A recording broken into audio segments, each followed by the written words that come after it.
Hello, Dr. Samuel Frost, pastor of Knightstown Bethel Presbyterian Church. I have a very special guest, dear friend, brother, for a couple of years, um, Isaiah Burridge, in his, I'm assuming, music room. It's a little cluttered. I apologize, but But, I got my I got my guns and my guitars all on the same wall. oh, where's the guns? Ugh, They're I on the just back on the other. yeah, Okay. yeah. And then Well, like if you can look behind them, there's guitars hanging. I'm really bad at this mirror thing. oh, I see. Yeah, no, I Yeah. see them. I thought those were guitars. They're all well, there's guitars and guns. So, and then Man, I have a huge collection of hats here. And then behind me is my seven-string guitar.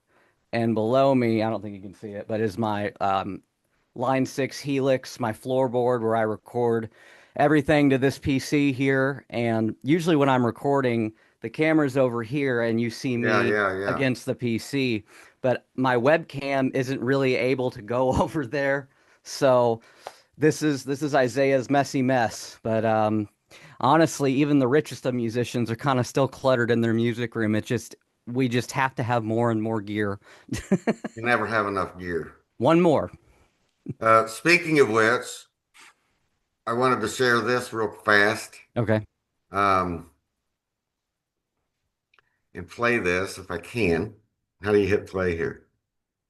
There we go. Your guess is as good as mine. No, don't want that. Oh boy, who's Yeah, that weirdo? there's the weirdo there. And I wanted to play a part of the radio. I love this. Okay.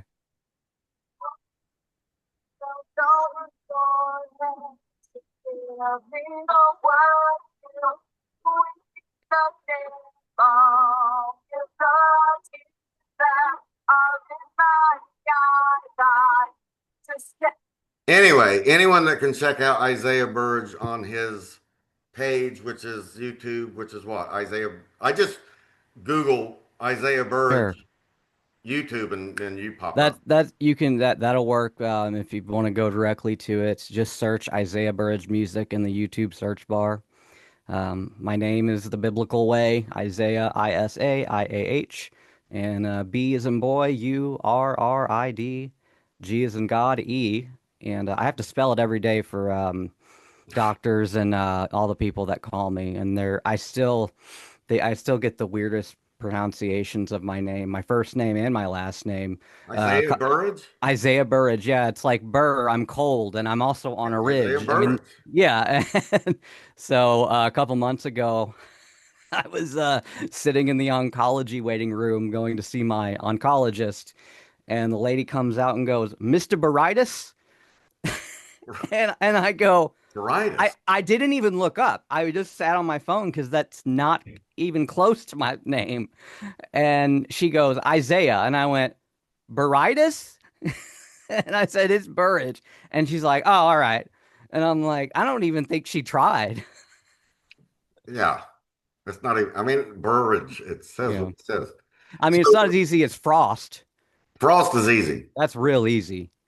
So, but your mix there, I encourage people to go on and look at your songs that you have on there. They're very good. And it sounds like um, you're overdubbing your voice A little too. bit. Yeah. Yeah. Yeah. So I have a few programs called Easy Drummer. Um, and then Studio One is the actual DAW direct audio workshop. I think that's the acronym. Anyway, I record my guitar along with a drum beat I build through the software. Oh, and then I have Easy Bass, and then I put a bass track to it. Yeah. But all the electric guitars, all the lead guitars and vocals are me. And so you were playing the song "Quick in the Dead" Yeah. I there, like that song. and thank you. The story behind that is kind of wild, but um, I do I do some vocal doubling in the chorus on the phrases, the lyrical phrases that are the most important. But yeah, that was a song out of actual sorrow, believe it or not. Our pastor got an opportunity to go to Wisconsin and be the shepherd of a bigger church, and I'd really grown close with him. Mm. His name is Pastor Steve, and we'd have coffee every week. He was there for me during heart failure and things of that Yeah. sort. So when he left, I wrote a song about, you know, you were the one that taught me about quickening the dead, the how he would always counsel me with the word of God and nothing else. And when it looked bleak, like I was not going to make it, he didn't try to fake things like, "Oh, don't believe that." That Yeah. I appreciate those efforts, I do, but it's also nice when someone can level with you and go, "You will rise again." Wow. That I've preached sermons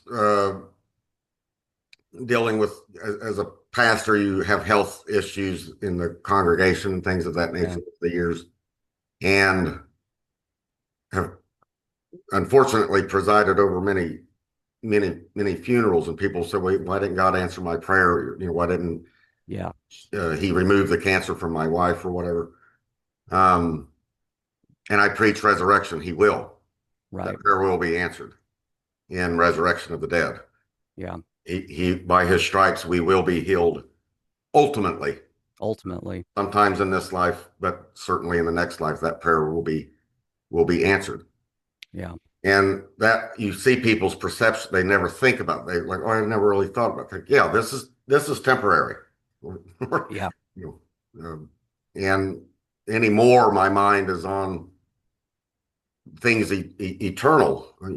I eagerly want to be with Jesus. I eagerly want new heavens and new earth. This is what keeps me going today Yeah. in the mundane of this life. And that's what sharing more about your experience, because you came extremely close uh, to what I think the Psalms, David, when he says the cords of sheol have wrapped around, because he's in battle or something. And so death is like I right, still have some stripes from the court. right. Yeah, they're right.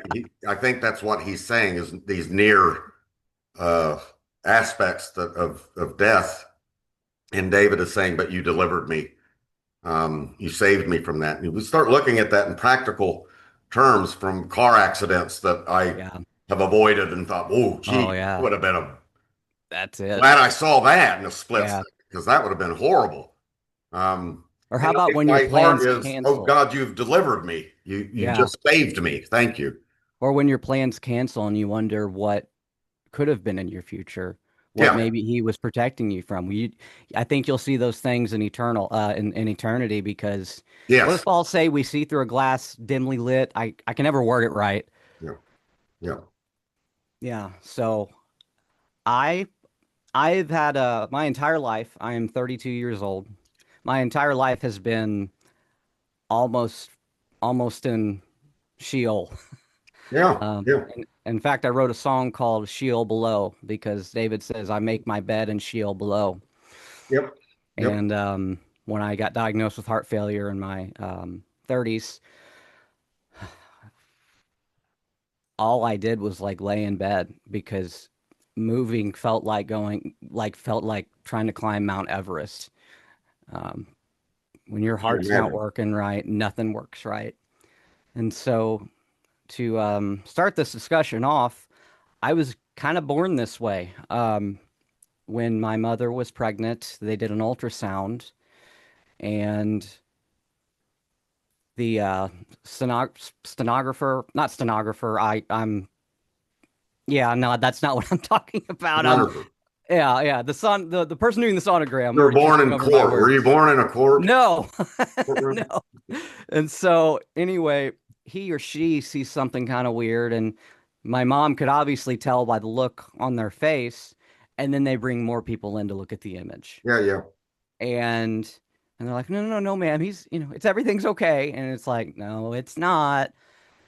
And so they found like an early heart deformity, and they said this boy is either got Down syndrome Oh, or a massive heart problem. And unfortunately, Down syndrome people and heart problems are kind of one and one.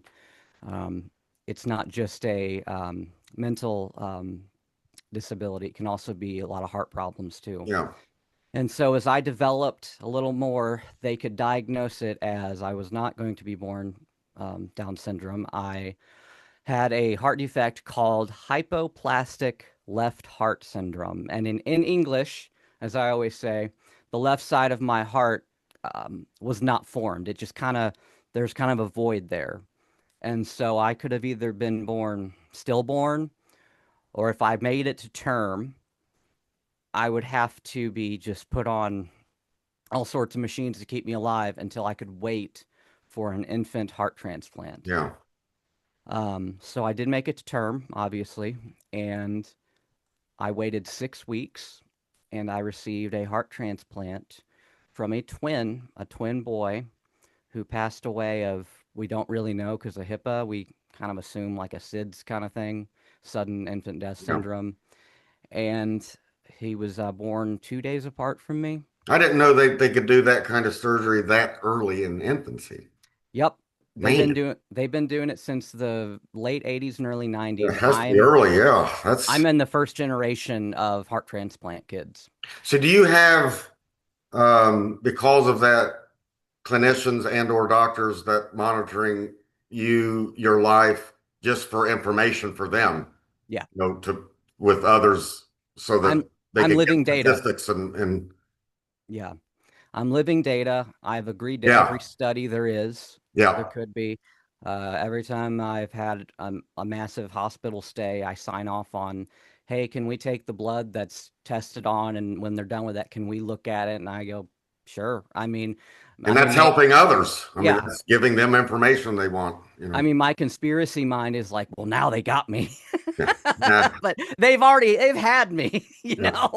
And so, I'll be your but guinea pig. yeah, yeah, Yeah. right. And so I got a heart transplant at six weeks old, and I did very well. I had to be on of course, a lot of immunosuppressant medication. And what immunosuppressant medication does is suppress your natural immune system from rejecting the organ because your immune system is powerful, and if it sees something foreign, it's going to attack it because it would see an organ without those medications as an invader.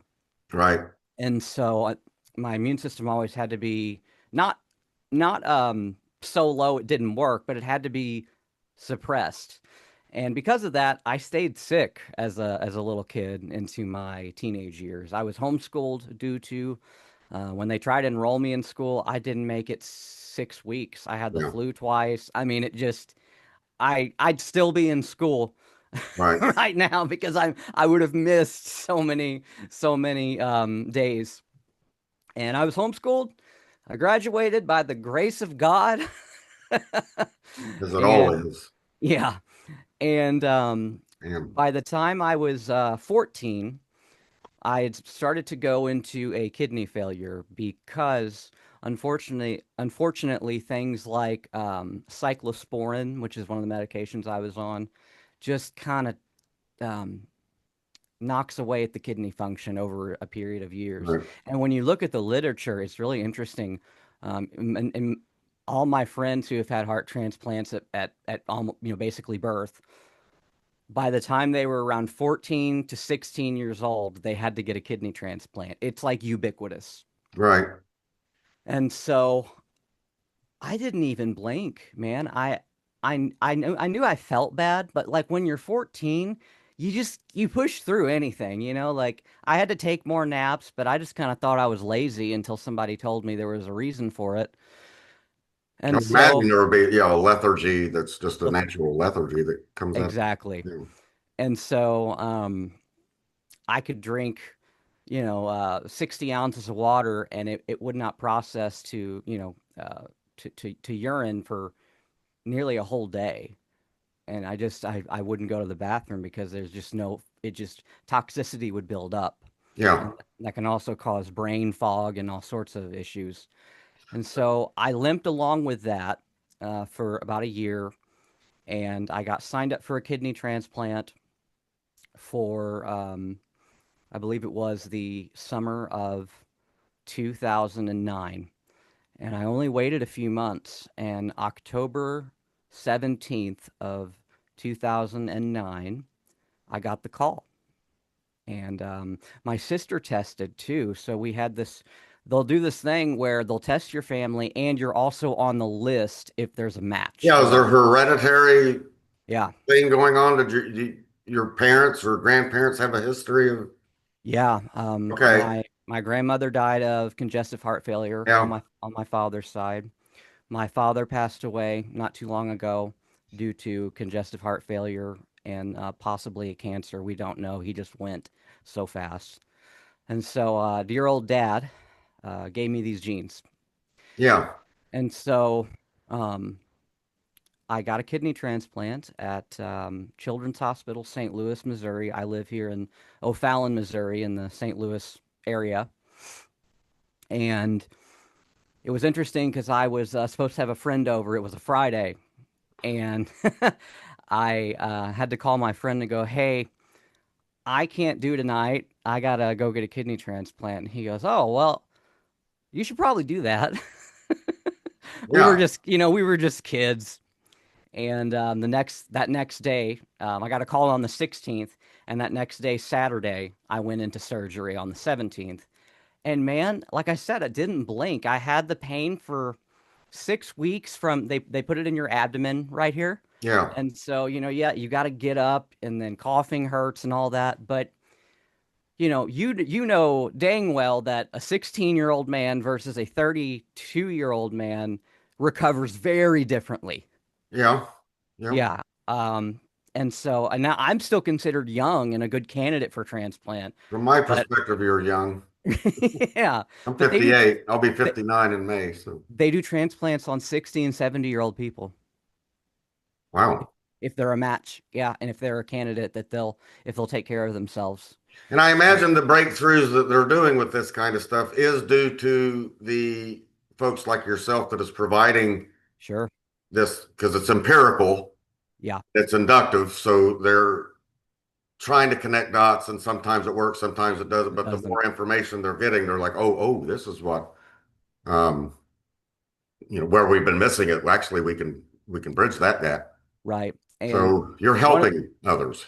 yes, and believe it or not, one of the biggest factors has been improvement in medications and their side effects. Yep. Yep. Um, when I was little or when I was born, they said, all we know right now is the oldest one is like 5 or 7, Yeah. and you know, maybe he'll get there. And so my father, um, I miss him dearly, and we had a great relationship as I became a man. But as a little boy, he got scared to be attached because they were kind of filling his head with this information of, well, now that he's 5, the oldest is 10. Yeah. you know? And so I just kept beating every single age barrier that was put against me. And in my early 20s, I lost a good friend of mine. She stopped taking her medicine and she was a heart transplant, kidney transplant. Like me, we grew up together. Our parents got together a lot. And so I had a friend, and her name was Lauren. And I had a friend in her that she knew what it was like. Yeah. But her mindset and her worldview changed, and she just didn't want to do it anymore. And she died of she just cardiac arrested and never knew the difference. That's the thing. I imagine you have a group that you meet with that you've met along these years. I don't know if you meet on Zoom or, like Yeah, sharing like there'll be grief sharing groups and different types of right. people that meet. Um, and you've gained a wealth of information medically. Yes. Certainly, uh, know more than the average. That's the one thing, like with my wife who is in remission, but you learn you learn the jargon after a while. You start reading and you can talk to your doctor and tell him, you know, like there's been debate sometimes where she gets a new doctor and, oh, here's what we're going to do. She'll say, no, Yeah. here's Yeah. what, listen to my body. I know my body here, It took me a while to learn that. Yeah. I will confess that my mother was my spokesman into my 20s. But it eventually just one day I woke up and just had it. It just about the time I was meeting Megan, a little before that, Yeah. I just kind of took my healthcare into my own hands, and not that I shut my parents out, but like I was a man. It's time to manage this myself, Yeah. and now I always knew my medications. They were always memorized.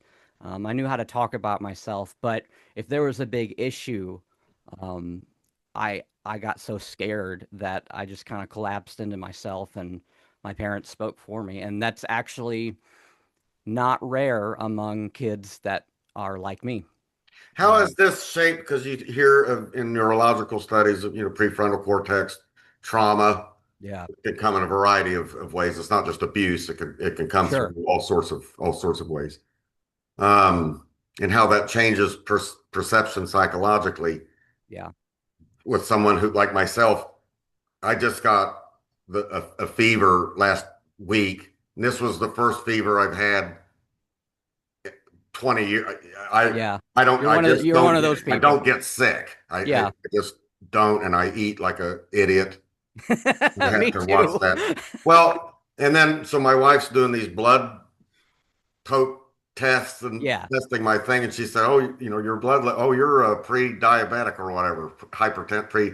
right, Well, good, great. Well, you need to cut down on the sugars and stuff. And I'm like, well, that would require discipline, which I right. don't have. So, You got to develop it when you're in a do or die, like I was put in and have been put in. Um, so I will. I'm going to come back to your trauma question because that really gets into what yeah. happened to me over the last year. So I turned 16, got my driver's license, had a new kidney. I went to conquer the world. I kind of did in my own terms. I was playing music at coffee shops. We moved to Texas to take care of my ill grandmother, plural. And Texas was probably the best thing that happened to me because, again, I had to be a man, learn what it was like to drive to your gig, to be alone, Where was and this at in Texas? Dallas. Oh, in Dallas. I lived in Yeah, Corpus and then in Austin for a little bit. Austin, it was a huge music scene at the time. This was back in the 90s, but still is. still, yeah, Austin It's was just, huge. Sixth it's, Avenue. it's You just know, everyone has blue hair now. I was there before the blue hair. When Yeah. all you heard about was Stevie Ray Vaughan and all of Oh that. yeah, that's a big hero of mine. I Yeah, got two strats yeah. hanging back there. Like I said, I don't get used to this mirror thing. I need to do that. And I'm looking at myself and I want to do Yeah, that. yeah. So, I haven't been on a video cast in 5 or 6 years. So, Well, you're in hey, Dallas, you're going to gigs. yeah. And so it was just a great time in my life. And I entered my 20s.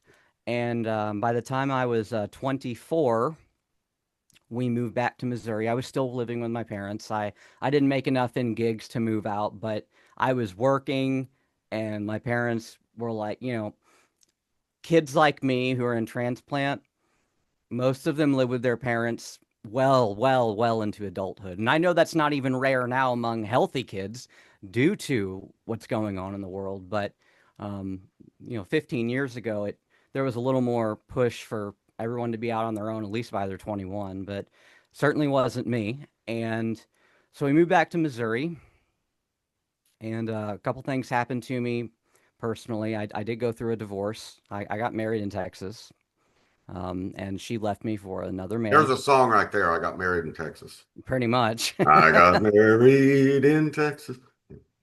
Yeah, and left in Missouri. So I had to, I was 25, or yeah, 24 going on 25. And I had to figure out where I was at with God. I was Are raised, you are you in a Christian home, raised in a yes, Christian home, 100%. Pentecostal background? What church? What was No. your church life? Have you ever heard of the Christian church? No. Okay. You know what the Church of Christ is. Yes. Imagine that doctrine with instruments. Oh, okay. That's all. It's an offshoot of the revivalist stuff in the early 1900s. No Yeah, Creed yeah, but yeah, Christ. So yeah, I yeah. was raised completely. isolated from Reformed doctrine, Oh yeah. from even even what I would call like Southern Baptist doctrine. Yeah. Now I was raised a Baptist because we were believers baptism only. And so, that comes from the Anabaptist. And when I learned history, I realized that I was a Baptist all my life. Yeah. And and then in Texas, I was attending a Southern Baptist church and Okay. got to lead worship in it and Yep. learn a lot of skills how to lead people. I Yep. have a great friend named Mark Gillum, and he was the worship leader there, and he kind of took me under his wing, and I get to the church by 6 a.m. and we'd be working up the slides and and because he was planning on going back to Lubbock, Texas at the time, and he's like, "You're all this church has." And I'm like, okay. And so, but as soon as you know how time works, as soon as you're about to enter something, you get called away from it. And I All got right. called and I'm glad I did. I was not mature enough. I just wasn't. And I can look back on that now. You couldn't have convinced me of that Right. when Right. I Right. was 25 or so. And so we came back to Missouri and I went through that brutal divorce and kind of studied my way into Reformed theology because number one, I was raised that God always had a purpose for me. God always had a plan for me. Sure. But I never knew how to ground that because we certainly weren't Calvinistic in the Christian church. We just kind of said that God is in control and we're going to leave it at that. And that was good enough for a little boy and a teenager. But when you start going through the troubles of life and questioning your faith and questioning what does God mean by this? Is this completely my choice? And the answer is yes and yes. God's in control and it's your choice. And then And with the health issues, which you of didn't ask course, for or sign up for or want, that was a big and challenge. also knowing God heals. God See heals. these miracle stories and all this bunch of other stuff in I the was a miracle story. All and my life I was told, "You're a miracle baby. You're a miracle boy." comes in different ways. Comes in different ways. And I can affirm that now, but there were days where I'm like, I don't feel like a miracle. Yeah. That's actually the words in one of my songs called Clockwork Heart. I don't feel much like a miracle. Did you ever have any? Was there ever any why me anger? Oh God. yeah, Yeah. sure. Oh yeah. I had the teenage angst, of course, and then I had the more mature why me through the divorce. And because in the divorce, my health was fine from the kidney transplant to 25, 26 years old. I didn't have any problems other than skin cancers from the medication. But Yeah. you whack those off, you get stitched up, you take an oxycodone for a few days, and you just go on, you Yeah. know? And so I just looked at those as just more battle scars. I had no idea what awaited me. And I met my wonderful wife, Megan, in, Lovely person. Would love to yes, meet her one day. absolutely. We got to get to Indiana some way, somehow. Or And, us get down there. or yeah, one of the two. And the cat. I got to meet the cat. Well, there's four of them. Or- oh man. That's a So, tribulation right there. no, actually, it is like sometimes we're very stressed out by their behavior, but that's another story for another podcast. Um, so I met Megan in late 2017. I say late 2017 because my first message to her, we met online, was on New Year's Eve. Oh, oh, And she responded New Year's Day. So the first contact was in 2017, but we weren't talking until 2018. And so by April of 2018, we were in a relationship and she had come from a broken divorce that was just as absurd as mine. yeah. And of course, I had to work through those doctrines. I had to figure out, can I remarry? Is there a Sure. is there a guilty party and is there an innocent party? And I worked through a lot of literature. I even read John Piper, and I know I'm biased when I say this, but I thought his view was absurd that you must just stay single no matter what happened to you. Yeah, I don't think that's how the Bible frames it, but people can right. debate that. And so I came to my own conclusion through my study of the text, through my conscience, that I can remarry is as long as I get into a Christian marriage. And Right. when I met Megan, she wasn't a Christian, and so I'm gonna have to say do as I say and not as I do. I just knew I loved this woman from the get-go, and I just kept telling her about the gospel. And um, one day she just woke up and said, "I want to be baptized." Yeah. I gave her a Bible for Christmas, and I said, "Read John. I just want you to read through John." And I mean, it sounds like a Calvinist fairy tale, but like it just gripped her. She had no idea why the darkness fled and the Yeah. light came in, because it really wasn't her choice. And she got baptized and we got married in 2019. I mean, God is so infinitesimal bigger than I am, and he is. And I was just reading Spurgeon on the Psalms the other day, researching another thing, and Spurgeon's ways with words.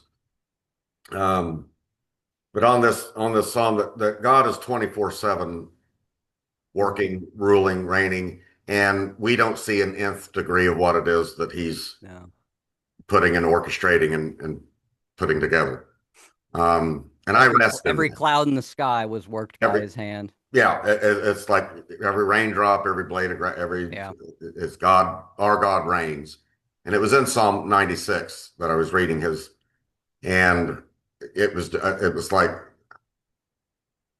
I don't know what I'm doing, you Yeah. know. I think I do, but Even at 58. yeah, I have no, it's but these doors and things just keep happening and opening, and it's just like you said I would have been where I'm at today 12 years ago. I'd have said Yeah. you're It was crazy. nuts. It's Yeah. not going to And happen. so, God just changed her. And what's beautiful is she was still the woman I loved. Like all those attributes were still there, but what she was holding on to, the darkness that she had invited in, all that just fled. And like I said, I don't recommend young men to go after non-Christian women. I Right point. don't. But also God works through means. Yep. And the means sometimes are dirty, gross. Yep. He redeems even the most desolate and depraved of mind. Have you read the Bible? Because it says Right. Yeah. I we're mean, going we're going through Genesis right now on our Wednesday night Bible studies, and we're reading these characters, and some of the folks have not real familiar with, and they're seeing Jacob and his mother deceiving her husband and his dad, and they're deceiving Isaac. I mean, they're yeah, just plotting together to deceive to get for their own protection and self-interest, even though that's what God said the younger will serve the right. it's like, well, wait. So one person said, so God works through even our, yeah, Yeah. that's what he does. Doesn't The excuse it, but right. And that's the framework I had to get into was you're accountable for your sin and God's working through your yeah, sin. yeah, And got to figure that one out. I'm burnt out with the Calvinist debates. I've done them. I don't care anymore. I'm I'm going to done. explain where I'm at. I don't have And them anymore. yeah, yeah. So they're useless. They solve nothing. And so really when I got in that mindset, my life, my overall worldview certainly improved. And we got married in August of 2019. And in March of 2020, which was only September, October, November, December, January, February, March, 7 months. 7 months after we were married, obviously the world was starting to shut down due to that thing we shall not name. Please. And my father was in the hospital, not due to that. He was on blood thinners and they got way too high, and he lost a lot of blood and had to stay in the hospital a while and get transfused, backed up to health. And during that time, my wife and I went over to my mom's house. My wife and I were living on our own in Baldwin, Missouri, which is a suburb of St. Louis. And we went over to mom's house to clean the house for her because she was stressed out. And my dad had built her this wine rack that just hangs from a little chain on the ceiling Yeah. that our little wine glasses went in. And so I unchained that and just wiped it down, and had a lot of dust on it. And then I hung it back up. It was not hard work. And a few moments later, my right abdomen is killing me. And I'm like, man, did I seriously pull a muscle hanging a Yeah. wine rack? And so for a few hours, just kind of dealt with it. And then I started running fever. And so if you Google fever and right abdomen pain, it's appendicitis, like every time. Oh no. Yeah. So I I remember track. that. Yeah, yeah. So I mean, don't self-diagnose, but no, that's probably in the ballpark of what you're working with. Yeah. And so I went to bed that night, and I didn't sleep. And Megan, she closed her eyes, but she knew I was just writhing in pain. And we got up at 4 or 5 a.m. and she goes, "You're going to the ER." And I went, "Okay." And so I couldn't even bend over to tie my shoes. And so Was it appendicitis? I'm getting to it, brother. Yeah. I mean, doesn't that release like toxins and stuff like Oh that? yeah. Yeah, yeah, yeah. And so I get to the ER, and they do a CT scan. They look at me. They know I've had a heart transplant. They understand I'm complicated, and this probably is appendicitis, but we got to get a CT to confirm it. Well, they sent my wife out. She couldn't be with me due to that thing we shall not. Yeah, it was already hitting. Oh yeah, right. Yeah, you know what I'm talking about? The It's the ridiculous. quarantine and all that. It Right. was the crimes against humanity. Time again. Yeah. Um, so I'm in an ER room, and the doctor calls me from outside my room. I see his face in the door panel. He was scared to come near me because I might have COVID because of the fever. Oh no, I named it. And so he calls me and says, "Hey, we got your CT back. You don't have appendicitis." Oh. And he goes, "You have a softball sized tumor that we believe is lymphoma. Oh. And you gotta go downtown to Barnes Jewish Hospital because we can't do anything for you here." Wouldn't even come in and look me in the eye. Just Well, that's how it was. I it. lost my sister during this time, and we couldn't visit in the Oh, I hospital, remember so I that. wasn't able to until Say hospice. goodbye or She oh, got back okay. home. Yeah, it was crazy. It was like this is crazy. It Um, like I said, crimes. So I had to call my wife, call my mother, and inform them over the phone that, hey, you can't touch me, you can't see me, you can't comfort yeah. me. You can pray for me, but I'm going downtown and I'm going to be quarantined off, and I've got to get this stomach biopsy, and they believe I have lymphoma. And so Megan told me that in the car she just screamed a blood curdling scream because she couldn't do anything. And all the while, my father sat in a hospital, and my mother didn't want to tell him because he might have had a heart attack, you know. And so, anyway, I'm gonna skip on to the story. My dad came home okay. He learned I had cancer and did not do well with that news, as anyone wouldn't. And I did get diagnosed with stage 4 T as in Tom cell lymphoma, T cell lymphoma. T-cell lymphoma. Yeah. And unfortunately, the T means it's a lot more problematic than Yeah. if it was a B as in boy. Not dissing on my B cell lymphoma friends. Oh, it's an aggressive. Yeah, but T cell is harder to kill. It's just very aggressive, You're at and four and you didn't even know you had I one, two, or didn't three. even know it. I've seen One, that. Yeah. it was sitting in the line. It was sitting in my intestines, and the reason I hurt so bad was because it punctured my bowel. This is the thing people don't know. You can go diagnosed for whatever other things going on and this, that, and the other. You've got stage 3 going on, and they won't miss it unless they're trying to look for Unless something. they're They're not trying to going to look see for it. it. A Yeah. lot of times, one weird thing will show up on a lab, and if a doctor is conservative, he'll investigate it, Yeah. and then some will just go, that's just a coincidence. And Yeah. whatever it costs, I want to investigate deeply because I know what can be lying under the surface. Because yeah, my wife's mom passed. She had stage 4. We didn't even know she had 1, 2, and 3. But it Yeah, was she went in for something out there. Oh yeah, you got stage 4. What? Yeah, Yeah, and they told me, man, you've had this for a very long time yeah, yeah, because yeah, yeah. it got, I don't know how to do a softball here, but it was sitting. You could feel it if you pressed on me, you could feel it. Now, I didn't notice that at home. I don't spend time just doing Yeah, this. you don't. Right. But now I spend time doing this because it was in my lymph nodes. Yeah. Yep. So, I started chemo and through the summer of 2020, and it worked for the first treatment. It shrunk down, and then the second rounds and the second and third PET scans showed growth. So I was out of chemo options and um, was not projected to make it to the holidays of 2020. This was June and July. You're being told this. I'm being told this. Yeah. And now I dug because they didn't want, nobody ever wanted to level with me about it. And I went, I gotta know. Yeah. I know you're not God, but what's the data? And they said it's not years, it's Yeah. weeks or months.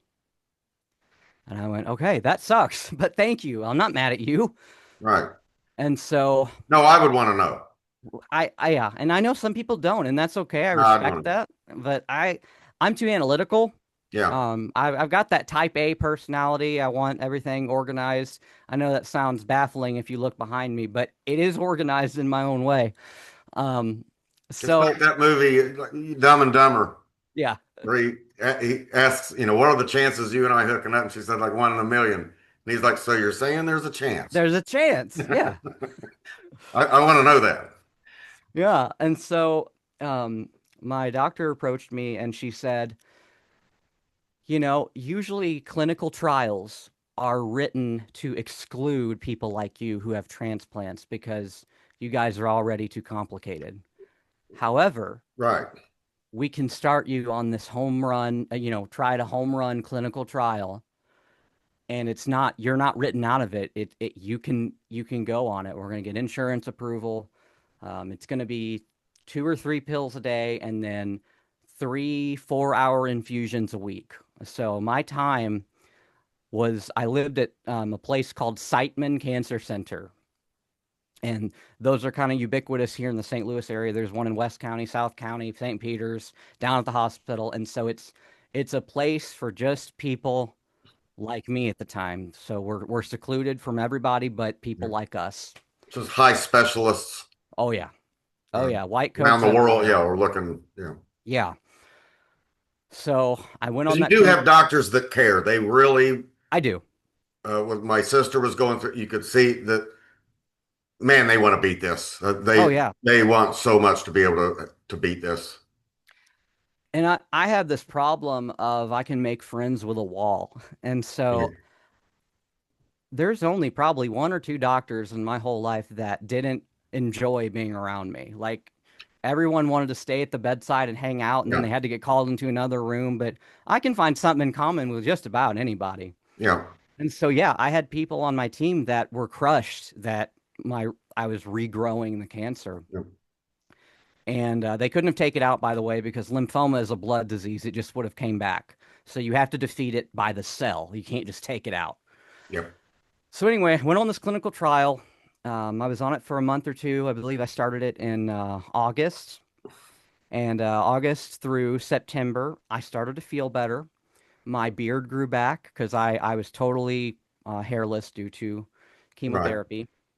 And so I got confidence back again. I could look in the mirror and I wasn't seeing some sort of extraterrestrial to my eyes. And when And you my just wife look, went through that with the, and that's I real it's just psychologically. It's psychologically damning. It it's really like, is. am I And even human? yeah, and I know that, in the Lord, it's not about how much hair we have, but in this life, we're still fleshy and we still want to Of look course. decent. Of Yeah, and course. I actually think the resurrection body isn't going to be horrible looking. How about you? Beautiful. So my dad always said, I think it's going to be in my 30s because that's what Jesus was when he got Yeah. transformed. And I went, well, that's a fair argument from silence. I like it. You know, uh, it's a If we inflection. cling on to anything, we can. Yeah, yeah. And so 2 months in, I'm doing better. And my wife and I, since we had just celebrated a year anniversary in August, we went to Georgia I got cleared to go on a little vacation in October, and we went to Georgia, had a good time, but I You didn't picked know. Georgia to go on a vacation at all the places Yeah, you go. Blue Ridge, Georgia. It's the most beautiful place I've ever been. We stayed in a cabin in the mountains. Oh man, I'm a country boy. Oh, I you're up made north then, North Georgia. Yeah, I Yeah, believe yeah, so. yeah, Yeah. It was only like 8 hours from here. yeah. So anyway, we enjoyed the time, but there was always that thought in the back of my mind because I had not had a repeat PET scan since the clinical trial started. So by all judges, by all means, I still had cancer. And so you're swimming in the pool, you're eating seafood, and you're looking out at the beautiful horizon of mountains, and you're thinking, this is the last good thing I'm ever going to see in this life. Wow.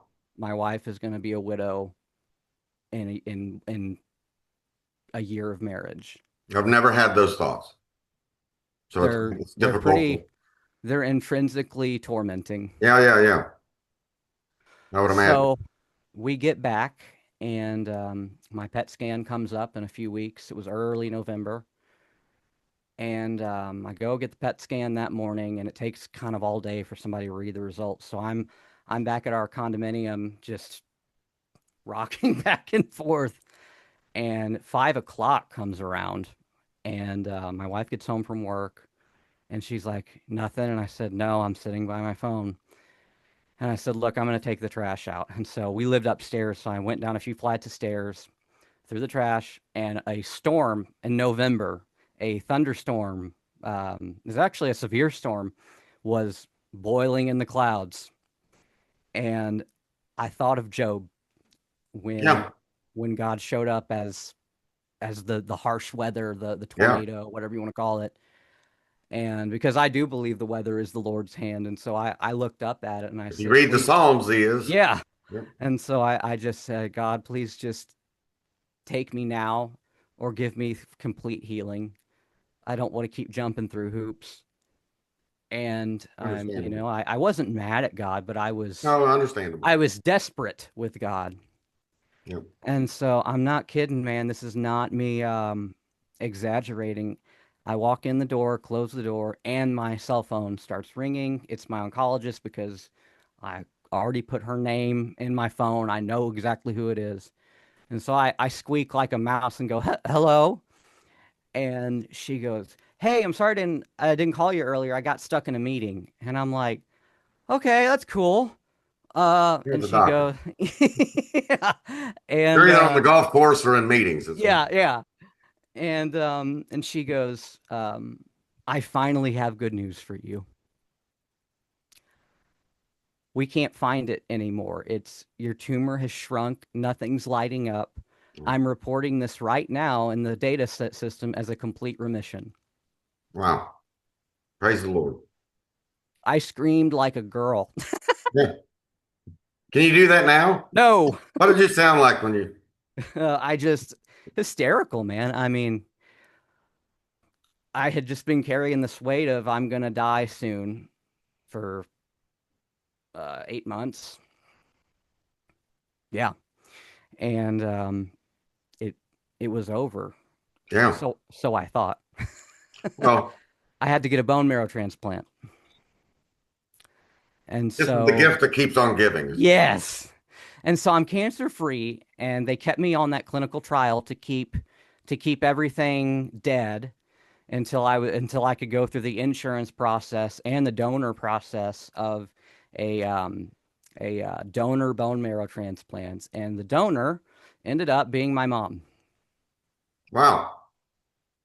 And so at that time, I was made up of three people. I was made up of the little baby who I Yep. had the heart grew with me. I was made up of the young lady who was murdered um, for my kidney, and now I was made up of my mother and my immune system. My entire blood cells come from her now. Because Wow. what they do in a bone marrow transplant is you go back in the hospital for a month, you have to go through chemo again, all the hard stuff. You have to be fully bodily radiated because their mission is to utterly destroy, Kill all the root. kill Yep. all of your immune system to replace it. Yep. And so it's a beating. The bone marrow transplant itself is Yeah, just yeah, it's a blood transfusion. yeah, That's not difficult. It's after when your body starts striking fever and you can't stop shaking because it's freaking out that yeah, yeah, yeah, this foreign invader, like even with no immune system, your body is still trying to throw all it's got at it. So you run fever, you get these bizarre symptoms where you can't walk, you can hardly see, you bleed so much that my right eye bled so much that I went blind in my right eye for 6 months because I had no platelets. And so that all healed up. It took 2 years to come back from it. yeah, The whole cancer shindig was 2.5 years of my life. And I started podcasting during chemo and during cancer because yeah, yeah, I needed to get my mind off it. And through that I, met Chris Date. I met you. I met a lot of yeah, wonderful people who I'm still friends with today. And that was a great thing to carry me through. It's when I got interested in talking about the soul. Do you remember coming on my yeah, podcast to talk about the soul's existence after we die? yeah, yeah, Yeah, that was one of the best discussions we had. Glenn Peoples was on there with Chris Date, and they yeah, were yeah. advocating physicalism, and you and I were arguing for the soul. Yeah, I don't know. I don't know. I still don't, and I still delve into that material, and I don't I don't know why people can't wrap their mind around. Yes, there's mystery there. Yeah, We're dealing with what it is, but I don't know why people can't wrap their mind around that. Even though my body is, it's still mine. It's still me. And I yeah. use the verse there in John where it says, "And they put Jesus into the tomb," and it mentions. I love it when you use I that in thought your that's argument. there's still identity and There's connection still there, identity there. but he's also with the Father in heaven, Yeah, and I can't explain all of that in terms of substance makeup and all of the rest of it. right. But I I don't know why people have a hard time that I continue to consciously exist in whatever way, substance, form. That's just not too hard for God. I don't understand. We're beautifully, wonderfully made. I don't think we fully understand all of even that. no. But We I don't don't know why people have such a hard time with that. No, I was having this discussion a few weeks ago with my sister who loves all this kind of material as well. And what we'll do is I'll put the hat on for a physicalist and I'll argue for it. Kind of I'll explain because if I she's get never it. heard of Yeah. yeah, if she's Yeah. never heard of a position, like I will try to steel man it, you know. And so I was like, okay, at the very least, if dualism is correct that we are body and soul, when we go to be with the Lord, we at least have to say it's not our final state. There's something not quite complete. I don't know what it looks like to dwell in the house of the Lord without this. This. Yeah. And so during my terminal illness, when I was holding on till the holidays, I started to fear what it would be like to be disembodied because I didn't know what I would be available to see. Um, we talk about it a lot because my father has passed on to the Lord, and Yeah. my sister and I wonder what can he see, or does the Lord shield him from this world until the time? I don't. Yeah. We're not given a whole lot. We have the parable of Lazarus and the rich man, but like I don't think that's how it really works. I think Jesus is trying to tell something to the Pharisees there. Terrible, right? Yeah, but I'm not going to die on that hill. But you see the souls and the saints in the book of Yeah, Revelation and stuff who were you clearly do, in but that's heaven. also imagery. It's Yeah. also imagery telling us something about the here and now too. Yeah. So, but I agree because I made that argument with you about Yeah. Revelation in that discussion. And so during my terminal thing, I was so scared to see my wife and believe it or not, my little cat who was attached to me, like what are they going to do without me? And I know that's purely pride and Yeah. but it's where you're at. And so I kind of took comfort that, well, if the next thing I know is resurrection, there's no time that's elapsed in my mind. Right, right, right. If I'm asleep, if I'm, I don't like to call it soul sleep because I think if physicalism is true, then the soul, the suke, the nefesh of the Hebrew is just you, your intrinsic spirit and body. And I know I just said spirit, but that is laid to rest until the resurrection. That's what Yeah, I think I would have to stand on if I stood on it. And yeah, so I took comfort in, well, if that works out, that works out. But I lived, I'm still here, and I argue for substance dualism now, yeah, and yeah, that's why I wanted to have that discussion, and I'd have it again. I think I remember I love Glenn, and I think a lot of his arguments are powerful. But do you remember when you made the argument that I started the argument and you finished it because you went to the Greek behind it, and I could only read the English when Paul says, I knew a man out of body or in oh, the yeah, body, I don't know, but he went up to the third heaven. And I said, Paul clearly thought he could be disembodied. the possibility of it. Yeah, Yeah. And Glenn had to say, well, there's another reading of it, and it was really bizarre. yeah, I can't even steel man it because I don't remember it. So forgive me, Glenn. But I remember thinking, if I have to jump that big of a hoop, I don't, I just can't, I can't use that verse. I can't, I would just have to say I'm unclear on that verse. And I think that's kind of ultimately what Glenn does because he believes the rest of the testimony of the Bible is clearly physicalism, yeah, how he reads it. He would say Sheol is nothing but the grave. I don't understand how he reads that when it talks about you're going to go down where the sons of the Anakim are, right. unless, well, they're just dead too. But it sounds like there's a torment to that. For them, yeah, For them. yeah. And so anyway, I know I'm going off way in uh left field here.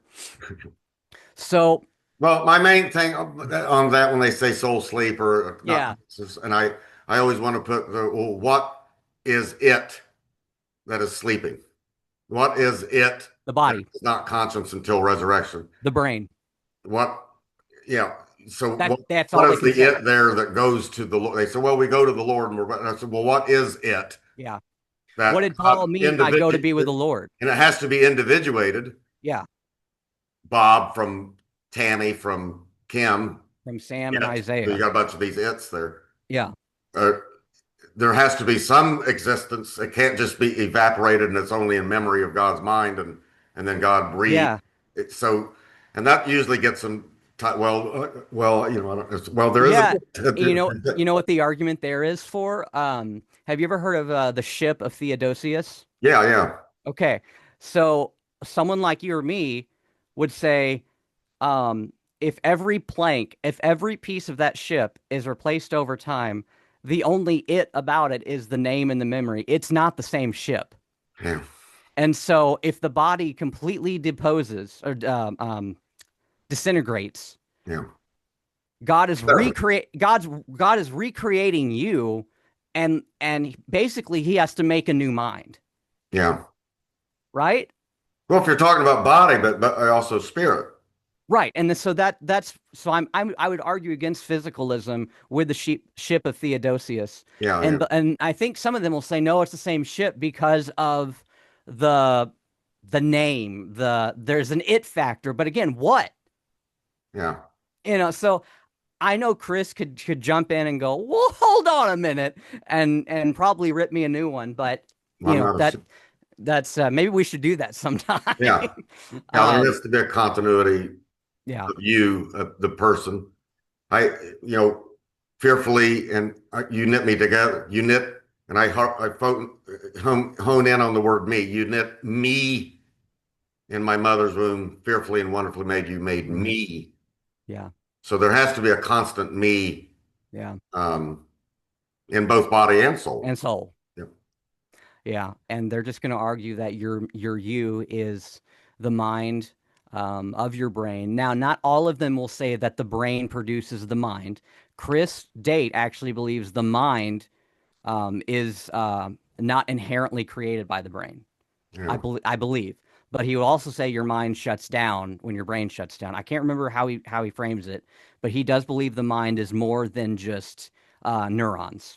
Oh, yes. Yes. So I hope so. I don't want to I hope it. frame him wrong, but I remember a long time ago him talking about this with Yeah. Braxton Hunter on a Yeah. different podcast. So anyway, I beat cancer. Yeah. And just as soon as I got healthy again with my mother's bone marrow finally regenerating, my stem cells, my platelets, my blood, my father dies. Yeah. And so I jumped off the mic. I just was very broken from a lot of things, from trauma, from complex post-traumatic stress disorder. And we laid my father to rest, and he's still there in that cemetery in Sure. Warrenton, Missouri. His Sure. body is there. Yep. This is why I'm against cremation, by the way. I don't think it's a sin, but I do believe that when we intentionally bury our dead, we're looking at a hope of rising again. Yep. That's just me. I know not everyone just No, I get it. you get it. So we laid my father to rest, and my body just started to fall apart. Um, I had skin cancer on my eyelid, and my entire eyelid was removed, and they had to take a piece of skin and solder, like solder an eyelid on. Yeah. And so for weeks, I had to have this bandage, and both my eyes were black and blue from the all the surgery on it. And they got the cancer, but I lost an eyelid. It's I amazing what our bodies can. Yeah, and so God, that God has made our bodies where you can yeah, interchange parts and interchange things. 100%. It's quite I amazing. believe that. Yeah, so they clipped me back here and put it here. And I was I was like, they're gonna have to use, like, eventually this stuff's gonna keep happening. They're gonna start taking skin off my butt. There's plenty of skin there. And you were supposed to laugh at that. But anyway, uh I'd start calling you a butthead. yeah, well, that's the response. So I go through that. And then all of a sudden, my father died in November of 2022. And so this is February of 2023. I go through that skin cancer thing. During that, I start to have this chronic sore throat only on one side. And I went to doctor after doctor, went on Augmentin after Augmentin, and it never went away. And so I had to like go to my oncologist and say something is wrong. I need to be referred to somebody that can like actually look deep in there, or more than ah. And so I was referred to this like I think it was an ENT. They were able to scope me just down to like, you know, your Adam's apple or so. Yeah, yeah. And they don't have to put you out. They just lay you back and they just put a little camera in your mouth, and she goes, "No wonder you will have a sore throat. Your tonsil has a growth on it." Gee. And I went, "Oh no." And so they cut out my tonsils at 29, 20 yeah, I was 29 years old. And let me just say, at that time that was the worst pain I've ever felt. Getting your tonsils taken out in your 20s. It's horrific. You can only drink liquid, and even when you can start to eat food again, it still hurts for weeks and weeks and weeks. So they biopsy the tonsil, and it comes back looking like lymphoma. And I'm like, and so she got the ear, nose, and throat doctor got the biopsy, and she called me and she goes, I don't even know how to treat you because this I'm gonna have to refer you back to oncology because this looks I'm sorry, buddy, it looks like your lymphoma's back. Yeah. And I was crushed. Thank God it was Epstein-Barr virus in the form of a tumor. It wasn't lymphoma. My oncologist was able to get the biopsy and read it for himself. And while it can look like lymphoma, because lymphoma is mainly caused by a virus that many of us carry called Epstein-Barr virus. And in people like me, it can just manifest, and it did, and it was So in very spite of the painful. transfusion, in spite of the, Yeah, yeah. In spite of all there's that, another thing. Yeah. there's another thing, but they cut it out. Didn't have to do chemo. It wasn't technically cancer, but it's like in the same car dealership. Yeah. You know, Yeah. here's a Toyota here, and you got a Chevy over here, used car dealership. So I go on from that, and early 2024, I got the flu twice between January and February, and it attacked my heart, and I had a swelled up heart called pericarditis. And for those wondering, no, I did not take the vaccine. This was not caused by the COVID vaccine. A lot of people wonder that because the pericarditis was actually a big thing with that vaccine. Nope, this was just dear old Isaiah doing Yeah. what he does best. And so I had this, what they call a pericardial effusion, which is, the outer sac of your heart just swells up and it just presses on you. And the only way you can breathe is by kind of hanging over and taking the pressure off your chest. You can't lay down flat because you can't breathe. You can't turn over because you can't breathe. So I had to sleep pretty much upright. And Yeah. thank the Lord I had an adjustable bed. So I limp with that Yeah. for a year, almost a year and a half through 2025. And so, and so I was signed up for a transplant in late 2024, early 2025, but they said I was going to have to wait. And, this, because I'm an adult now, it's going to take a lot more time. You're not a kid. Kids come first kind of thing, which is good. I don't want to change that. That's a good Yeah. thing. But I was kind of upset that I was 30. Yeah. Um, and so I was on May 28th, 2025. I got dressed to go to my counseling appointment. I was going to full-time counseling at that point. Um, and I sat down back behind me. There's a recliner back there. I sat down on my recliner and turned on my Xbox because I had about half an hour to kill before I left. And that's the last thing I remember about that day. Um, my mother, we live with my mother now because my father passed away and she had a whole lot of house that was too much. So we sold our place. We're saving up a nest egg for a house. And if we had not have sold our place, I would not be alive. Yeah. Um, so my mother is a typist. Normally she's wearing headphones and she's typing. And that day she decided not to put on her headphones. She just decided to play the audio on her speaker. Just one of those decisions. Just one of Was it like those little manuscripts or something or medical transcription, medical? like a Okay. yeah, doctor dictates about a Yep. Yep. Yep. patient, and yeah. So she's ran a business all my life. So on May 28th, I got dressed, sat down, and my mother was typing away and decided not to wear earphones. And we're separated. I'm upstairs, and she's on the downstairs far end of the house. This is a two-story house with 6 bedrooms. So there's a lot of space in between where I sit now and where she would sit. And as she's sitting there, she hears me go, "Huh." I don't remember doing that. Yeah. And she found me dead. There was no pulse. She called an ambulance. They couldn't get a pulse from me until I was in the ambulance. They worked on me for quite a while. My You're mother had dead I'm dead. By all by means, I'm all dead. technical, right? By all readable Science go signs, I'm wiring and all dead. that. Yeah.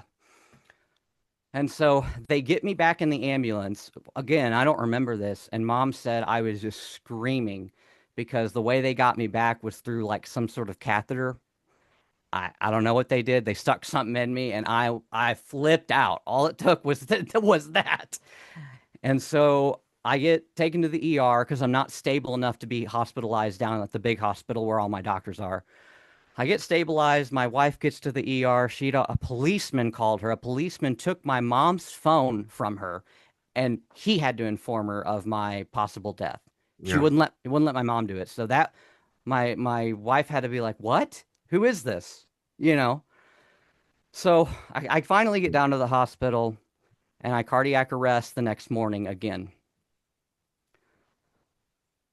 They get me back, and then I cardiac arrest that night again. And my Megan was arriving at the hospital. My mother was already there, and Megan just saw doctors running through the hallways because there was like 5 or 6 people in the room trying to get me back, and it took half an hour. And so most times half an hour with no pulse, That's that's it. now you hear of these NDE, Yeah, near death experience, and all this bunch of other stuff. Um, what people experience or say, and I saw a light, and yeah, I saw them operating on me and doing all that kind of, you hear that right. kind of stuff. I believe those people. Was there anything there with you that, Yeah, it was bizarre. because that's a physical that's, see, that entered Right. into the equation too. I think that causes problems for physicalism, 100%. Well, because what's coming back into, What's coming back? What's seeing that? Yeah. I yeah, mean, I think they would have to just dismiss it all or say that the brain has some kind of capability of casting itself out, but whatever. Anyway, the problem is when I woke up from the first or second cardiac arrest, I was talking. I even walked in the hallways. But the third cardiac arrest completely wiped my memory. yeah, So I had activity. I talked. I laughed. I made jokes. I was witty. I fully came back before I died again for 30 minutes. So, what I told my mother before I had the third cardiac arrest that wiped my memory, and I can see it in my head now, but I don't know if I'm creating it in my head. But what I told her that I don't remember telling her was, Mom, I was in this room and I was looking at a stained glass window, like a church window. yeah. We got in the back here. Honest to God, that's what I was looking out Yeah, of. I got a beautiful one back here. Yeah. It wasn't so there wasn't so much art on it that I didn't see someone looking back at me. I Yeah, saw my father, yeah, yeah, and he was draped in light. We didn't speak. We just looked because I was paralyzed. I one minute I'm in my chair and the next minute I'm dreaming or something. And so I swore I put my hand to God on that to Megan and Mom before my memories were wiped again from the third cardiac arrest. yeah. I don't remember anything from the third cardiac arrest. I woke up on ECMO and dialysis. Do you know what ECMO is? I've heard I don't know what it is. I've heard the term. Yeah, it's a big electrical machine that goes through your groin. Like everything cardiovascular goes through the worst possible spot, Yeah, right there in your inner groin. And so there's all these tubes going up you, and it's putting electricity in you and running your heart. It yeah, and like a then defibrillator. Yeah, yeah, yeah, and the dialysis yeah, is draining me, cleaning my blood, and putting it back in. So I was freezing to death because I never had all my blood at one time. So they had to keep putting heated blankets on me and heated blankets on me, heated blankets on me. And I laid like that for a month on ECMO. I did not cardiac arrest again. God spared my life for some reason yeah. because I don't deserve it. Well, Um, I there with this discussion of uh, being believers and spirit and soul and all this. This is why even in philosophy now with neurology, which is all the rage right now. So neurologists, they like if you read John Searle or others, they just um, they they're trying to get at what conscience. They can't go the whole behaviorist Watson Skinner route that we're just matter and nerves and that's cells and that's it. yeah, That's all we are. There's nothing else. There is no conscience. There's no mind. There's no soul. There's none of that kind of stuff going on. But a lot of these guys, and these are secularists, but they just can't yeah, there is something else going on there that is not cells, yeah, nerves, neurons that's keeping some of these people alive. right. A life force, Yeah, something. yeah. They can't I, put a word on it. if I'm wrong, I call it God. But yeah, I call it God. If I'm wrong and misunderstood this, so help me God. But what I've understood is we don't even have a concrete explanation for consciousness. it's one of the most difficult subjects still today. in science is It, the fact that we right, see, talk, hear, feel. highly debated right now. Yeah. Yeah. I mean, it makes sense how we feel. It makes sense how we hear, but how do we why And do we these are not perceive it? Christians debating, these are No, secularists I know. debating That's what secularists it that blows are my in the mind that field. that's a debate in the field. They're in the field. Yeah. Because you at I don't know, 17 or 18 years old, I would have thought that, oh, well, they have some conventional explanation, but not really. Nope. Not, I read it, Yeah, and the top guys today, um, and they'll give you 8 or 9 definitions that are out there. yeah. There's a lot of models of Yeah. consciousness. Yeah. So I laid like that for a month, man. I couldn't move my left leg because it was hooked up to this machine. I couldn't move. I couldn't eat for 2 weeks due to an internal bleed that was going on. And so the physical therapist would come in there and go, "We got to do your bed exercises." And I'm like, "You mean this one where I raise my right hand because that's all I can do? Oh, wait, I can kind of bend my right knee." So I would do this stupid, this stupid exercise. But guess what? I make fun of it. But when I received my heart and I received a kidney transplant, they did a double transplant on me because my heart failure had pushed my kidney into failure because they're responsible for running one another. Yep. Um, and so when I got that double transplant and got to walk for the first time, the physical therapist walks in. She's expecting to have to just pick me up. And I said, "No, I think I have strength." And so I held her arms and I used, the waist and my leg power and I pushed myself up. And she goes, "Oh my God, I don't know how you have strength." And I went, I worked hard. I couldn't just lay here. I knew I would get to walk again and I didn't want to fall over. And I didn't fall. And I had my wife record video all these experiences. I had her, so when I post some of these things, don't think my wife's a psycho and wanted to just get me in every possible worst state she could find. I told her long before to document this Just because document it. Yeah. document it. All right. This is data. Yeah. Yep. Yep. And so we got me on video the first time I'm walking and I died 3 times a couple weeks before. And Uh, so I've now had 5 transplants. I've had 2 hearts, 2 kidneys, and a stem cell transplant from the donor of my mother. So at one time I was 3 or 4 people, and now I'm just 2 people because I'm still my mother's stem cells. And that by the way made this oh, in the transplant heart. even, yeah. But my That heart would- and kidney are from the same yeah. donor. So I'm now just 2 people. My doctor said we got to kick 2 out and put one in. And I went, all right. And Dr. Levine always believed in me. Like he knew there were times he wouldn't come see me because I don't believe he could look me in the eye when it was looking. Um, there were certain people on the team that wanted to put me in hospice because I could not get my platelets up for surgery. Yeah. I didn't have any Yeah. bleeding. That's another critical, right, Yeah. And so box I, that you check off on the hospice thing. There's these yeah, check off things. We went through this with my dad, and he got all the checks. Like, yeah, shoot. yeah. And so they got outvoted by the people who believed in me. And anybody listening right now, do your best to forge relationships with the people who take care of you, whether it's Oh, in yeah. medical care, whether it's at your local pharmacy, whether it's your local guy at your local hardware store. If they're receptive to a relationship of, customer and owner kind of thing, the way, Sam, I know you probably need these screws today. You get Yeah. that kind of relationship with people, it might save your life one day Yeah. Yeah. because people advocate for those they love. Yeah. Yeah. So that's my story. I'm sticking to it. Not to mention prayer.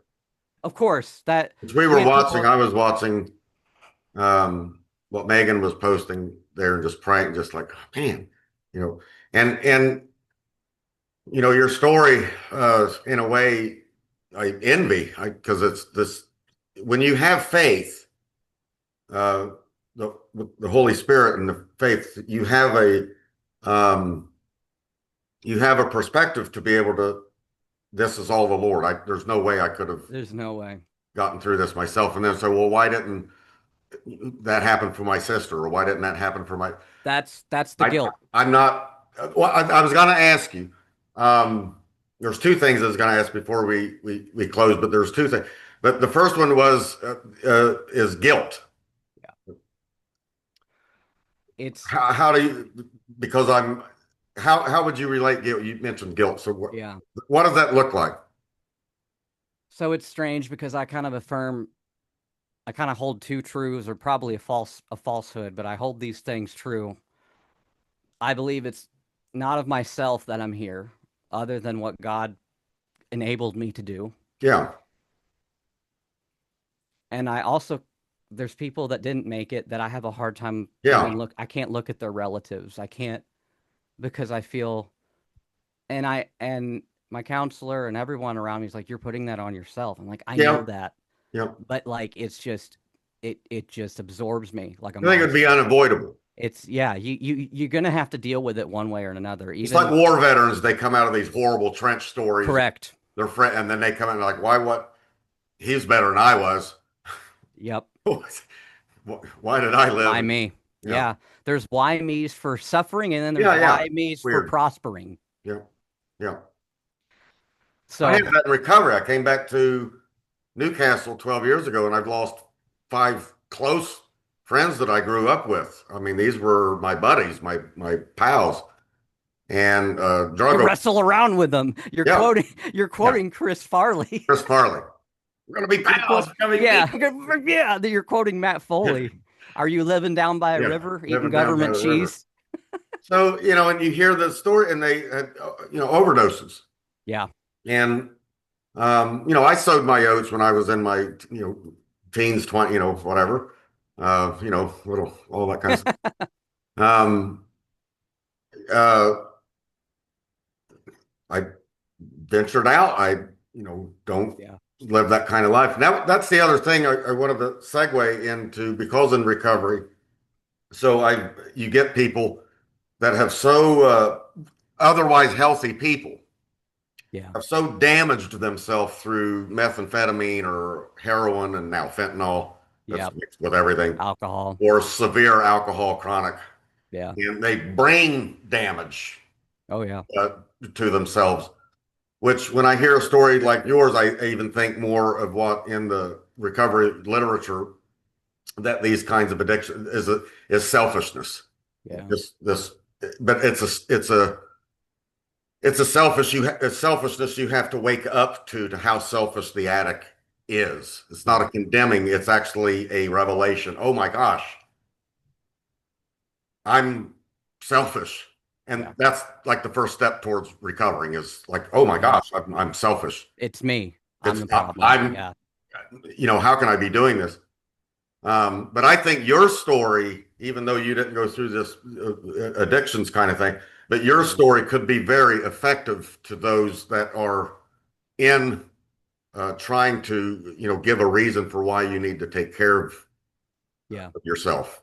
Because I've seen people now that they've done so much spice and all this other stuff that is just, it's hard for them to Yeah. even come back. They're sober, they're not using anything, Yeah. but No, I've met they're not people all like that. cognitively there either.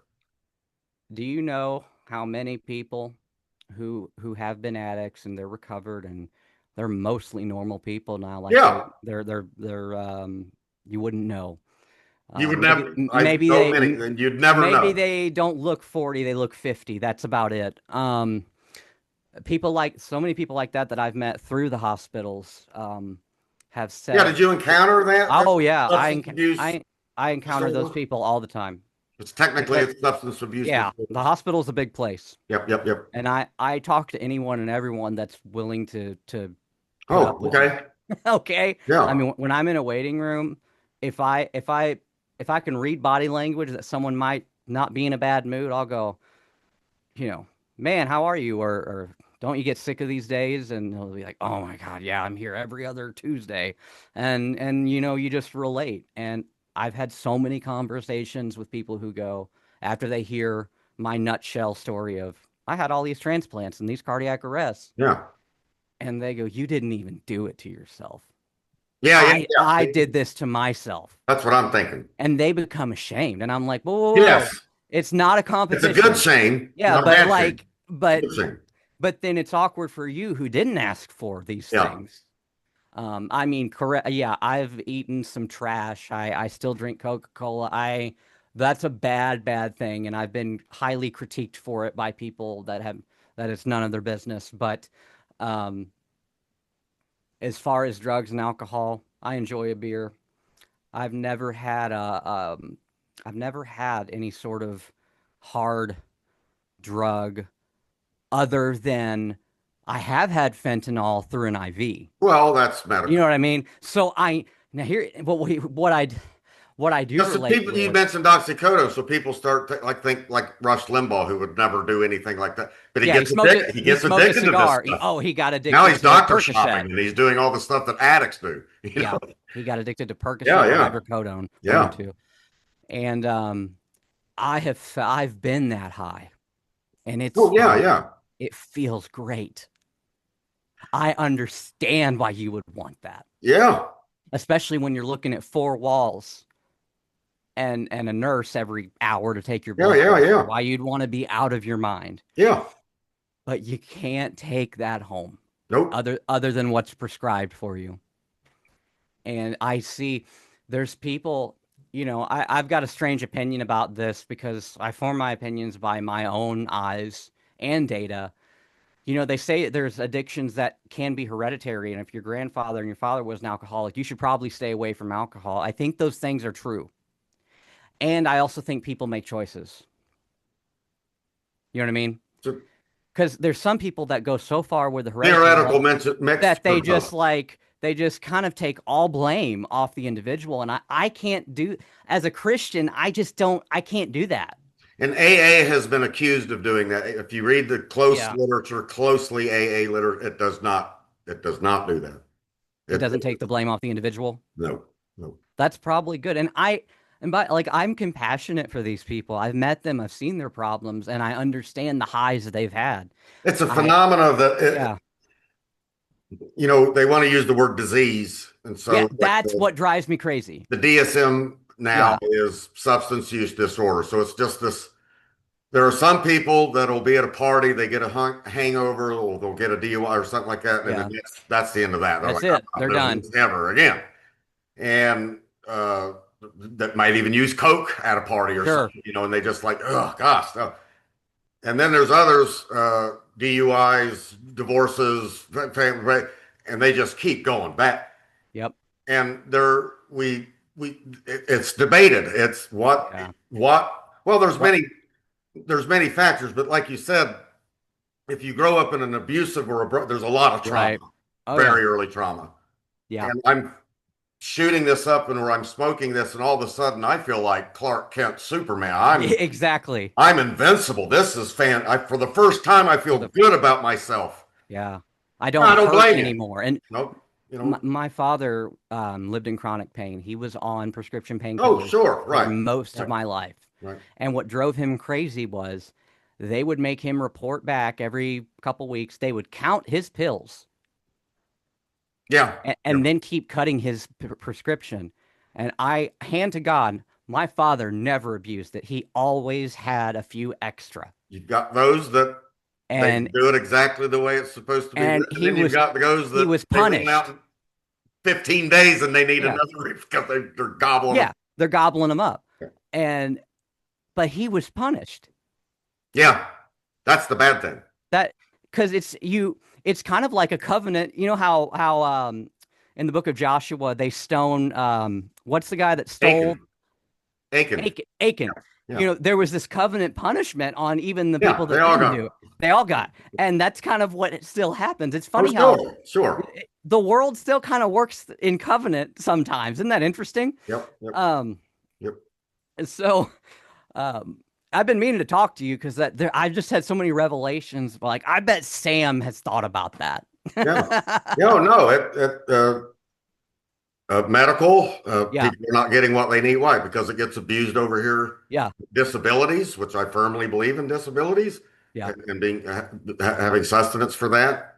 But because welfare is another one, I believe that Sure. get you back on your feet again. But there's so much abuse there that spoils it for everybody, and then they got to start cutting all these programs out because of fraud, waste, Yeah. abuse, and some of the opioid funds or grants are getting cut, and it's like, but we're doing it. We're using this money for Right. good stuff. There's But why are we getting cut? Well, because widespread abuse.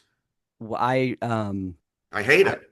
I went on Social Security disability when I had terminal cancer, Yeah, yeah, and thank God I was granted disability with no retries. Um, that's good. if somebody is suffering out there, get a lawyer.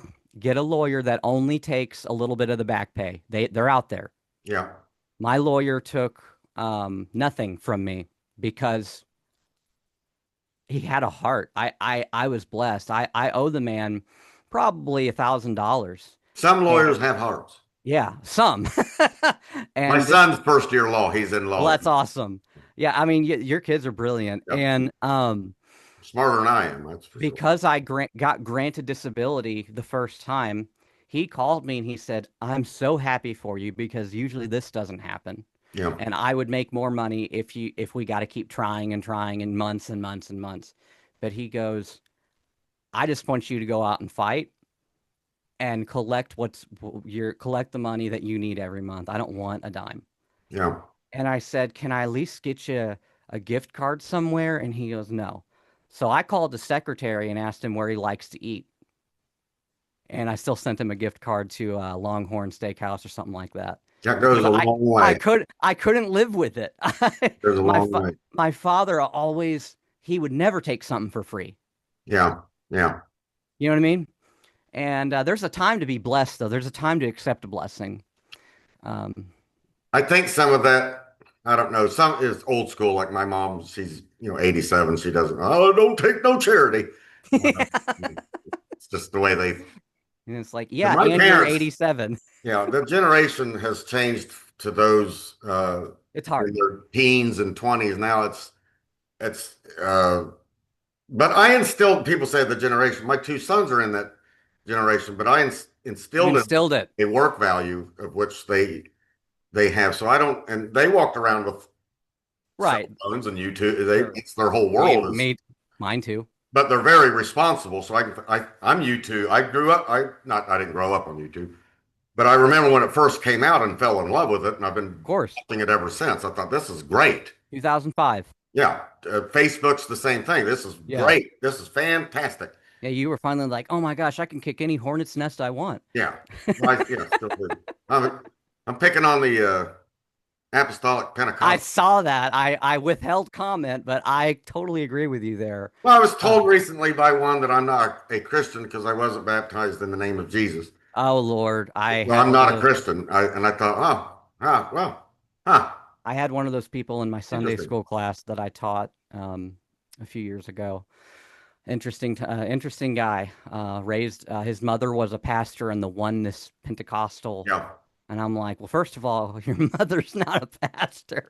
I just got to start there with you. I'm sorry, dude. Like, I just can't let that go. Like, we got to start from the basics here. Pentecostals led the way with I isn't that elders and women pastors. They Yeah, tend to, and they're like the most and fundamentalist. they're Bible believe. Yeah. Right. And so like I don't know what to do with that, but I like I said I'm on disability. I have been for 5 years now and I stayed on it because my body kept breaking down into one thing to one thing to one thing. It's legitimate. And I got audited once, and by audited I don't mean that someone reported me for doing something that I shouldn't be doing. It's just that every couple of years they're going to send you a, "Are you still disabled?" And I said, "Yep, I'm in heart failure," and then just checked all the boxes Yeah, yeah. and never heard from them. My wife has just, Yeah, she's not going to stand and work at a job for 8 hours a day. It's not going to happen. yeah, It's just because physically unable. there's a lot of joint damage to me Yeah. from these hospital beds. Chemo and all that Oh and God, yeah, everything. Yeah. it's there's Sick, permanent sick there's once a week, yeah, there's permanent cold, flu, damage. whatever bugs going around. Yeah. Yeah. So Yeah. there's permanent damage from chemo and things like Oh, that. sure. And they try to pretend like there's not, but No, there promise is. you there is. No, there is. It's poison. I It's mean, pure poison, and they hope it kills the cancer faster than it kills you. radiation. Is the radiation? It's, You know, it was terrible They're because radiating you. what going through it and just going through all the lasers, it was kind of neat. I won't lie because they're lining it up perfectly with your skull, and you're laying in like this roller coaster like this. But like a few hours later, your skin starts to burn and turn red, and that Oh yeah. and then you get sick at your stomach. And they have they've done a lot of good with anti-nausea meds. They work fairly well, at least they did for me. Chemo chemo pills now. I mean, Yeah, they're really trying to. It's I'm all for me too. pharmacotherapy. I am too. I I'm have all not swung for so hard to that. genetic scanning Yeah, and dopamine levels and trying to get your and all that kind of stuff. That if you can, yeah, I'm all for prescriptive, Adderall or yeah. whatever is going to It help if the need, yeah. balance out, and you're doing it as prescribed, so What that we you can need just feel normal. what we need to I'm kill all though for it. is the over prescribing due to laziness of not trying to figure out what's wrong with the kid or the man. Um, The genetic scanning now for like bipolar, where they really can dial in on the exact kind of medicine. Because like 20 wow. years ago, oh, here's some Depakote. Here, try Yeah, this. yeah. It's like They not working. zombified you. Right, And right. so I was never on an antidepressant growing up. Um, they tried to get me on one in heart failure, and I said, I don't want another medication. I don't want a new side effect. There's like And Xanax and Klonopin and all yeah, this, so I was on Xanax as needed. It's like a 4 hour it slows your brain for about 4 hours. which is Some what yeah, some you say need it's to the balance out yeah, and everything else that's when going on. you're going through trauma, Sure. when people are actively going into your groin, I like the song says, I want to be sedated. The Or Ramon. the Ramones. I totally get that. And so it wasn't, and so now I'm going to go back to your early, Teenage lobotomy. I can yeah, get into the Ramones. I was a fan of the Ramones. I know you're a drummer. Yeah. To go back to your early question, about 2 hours ago, I really have struggled since the cardiac arrest, with post-traumatic stress disorder. I've Yes. struggled with depression, like a hard depression that I was raised, and my parents changed their mind on this as time went on. But I was raised that if you need an antidepressant, you're not right with the Lord. I don't believe that anymore. Um, I Yeah. think that can be true, but it's not ubiquitous, and that's I we can't paint this all in one. And so when you've been through multiple transplants and you've been through multiple being woke up, being shocked, being that some of that just eats away at you. Oh, sure. And you try, you pray, you say, Lord, take these thoughts, balance my Yeah. mind, and He will. And it might not be for more than 24 hours. It might come back, and it did. And so I will tell everyone I'm currently on an antidepressant, and it's changed everything for me. I- I Great. smile, I feel, because I was going through this guilt of I'm healthy now. Why can't I look at that sunrise? Because I was getting up early and driving with Megan to coffee and things like that. And I would see this beautiful landscape and I could recognize its beauty, but I couldn't absorb it. Appreciate it. I couldn't appreciate it. Yeah. And I knew something was wrong. And so I was embarrassed to tell my cardiologist because I'm like, well, they work with the heart. They're not. And believe it or not, they went, actually, Isaiah, most transplant patients need an antidepressant after this It's because we cook your mind. it's a it's also a our spirits and bodies are so integrated that we think, oh, I'm having these depression. Well, that's of the devil. No, it could just be Right. it could be purely neurological. The synapse is not it's just not Correct. firing the way it should. And this medication will line that up. Yeah. And now you're not stoned, you're not high. No, it's I'm just nothing like normal now. that. Yeah. I've seen that work in with bipolar. I've watched some people that I knew that were suffering great depression, and they have a scan. They have a great doctor, and they start taking this particular type of, and they are They're well. great. And I'm like, Yeah, that's pharmacotherapy. I said, it is. I believe in that because all that you're doing genetically is providing some chemicals that will help balance out, and because our bodies are chemicals, Yeah. it's just chemicals. See that sunshine? I can absorb that Yeah, and you now. can absorb and appreciate things. Because I've met people that have nothing but a boulevard of green lights their whole life. They're in the career of their choice. Yeah. They're making, close to six figures, degreed, doors are opening, No people real walking, worries. Yeah. just financially good at a very early age. And I'll get a call. Nobody likes me. Yeah. Just can't. I just can't. And I'm like, what the heck are you talking? Yeah. What do you, people would kill to be in your shoes. Right. Yeah. And But they're depression depressed. is real. When It's I biological too. when I lived in Texas, I had to be followed by one of the hospitals in Dallas by the cardiology team, and I wasn't having any problems then. So it was really like I came in, I got labs, and they were like, "I don't know what you're doing, but you're 25 years out. Keep doing it."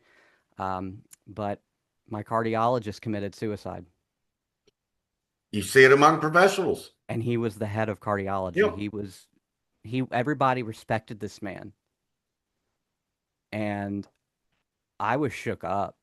yeah, And so, man, if he yeah. didn't think it was worth living, why do I keep trying? But I still I fight. I have that fight.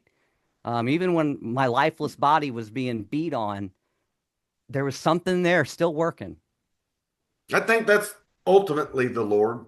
Ultimately, You yes, look at absolutely. Paul's uh, I'm being biography, I'm and being Paul facetious is when I say suffering. something. I believe it's the Lord. I'm being facetious when I say there's something there. I believe Yeah, that my life energy, the Holy Spirit within me is not done. because you look at Paul's life, who I would not want to have lived his No. life. He's he's going through just immense bodily Yes, torment. pain, probably just. Probably worse than me. And he says this: "It's not I that live, but it's Christ that lives in me." That's what he's meaning by that. He didn't have pain meds other than a little wine. No, and yeah, living in brutal times Right. there too. So yeah, they I didn't don't know how people survived without that quick intervention of morphine. Because my God, didn't. I was screaming and crying until Yeah, they could get something in me. we Because have like this Hollywood version of the the ancient Greco-Roman Near East and world, all that. Yeah. which it wasn't. It was. There were Brutal. places of just filth, Oh dirt, yeah. bodies Disease. just lying out in the thing, and people dying. All of just it's not now. If you were elite and had money and had a name to yourself, you could Yeah. separate off from those places. But for the most part, it was just um, it was not easy to live. Well, even King Herod had like syphilis and nasty things, And there's all and he's the king, going thing, you yeah, know? all of that going So on. I'm, like I said, he's passed away now, but Dr. Michael Heiser, when he would talk about Oh yeah, when he would talk about the ancient Near East, he was like, "Aren't you glad you live post New Covenant?" yeah. Like, aren't you glad you don't have to take a lamb into the temple? And Do you know any what of I it. mean? I love animals so much. The one thing that I gripe about, and my sister's a premillennial all the way, and I'm like, what do you do with sacrifices? Yeah. I'll Oh, have and to take, Ezekiel, yeah. yeah, I actually have to pick her up. She's got some car trouble. I got to pick her up, to take her to work today. So I might have to ask her that and say, you know what came up? Animal sacrifices in the millennium. So, one final thing I want to talk about, and you can ask me anything or if we need to go, whatever. But No, because of the PTSD and the cardiac arrest, I lost a lot of coordination and motor skills. When I first woke up, if you would have said, reach out and touch this part of the screen, I would no. not be able to match it. I understood what you were telling me to do, but I couldn't find it.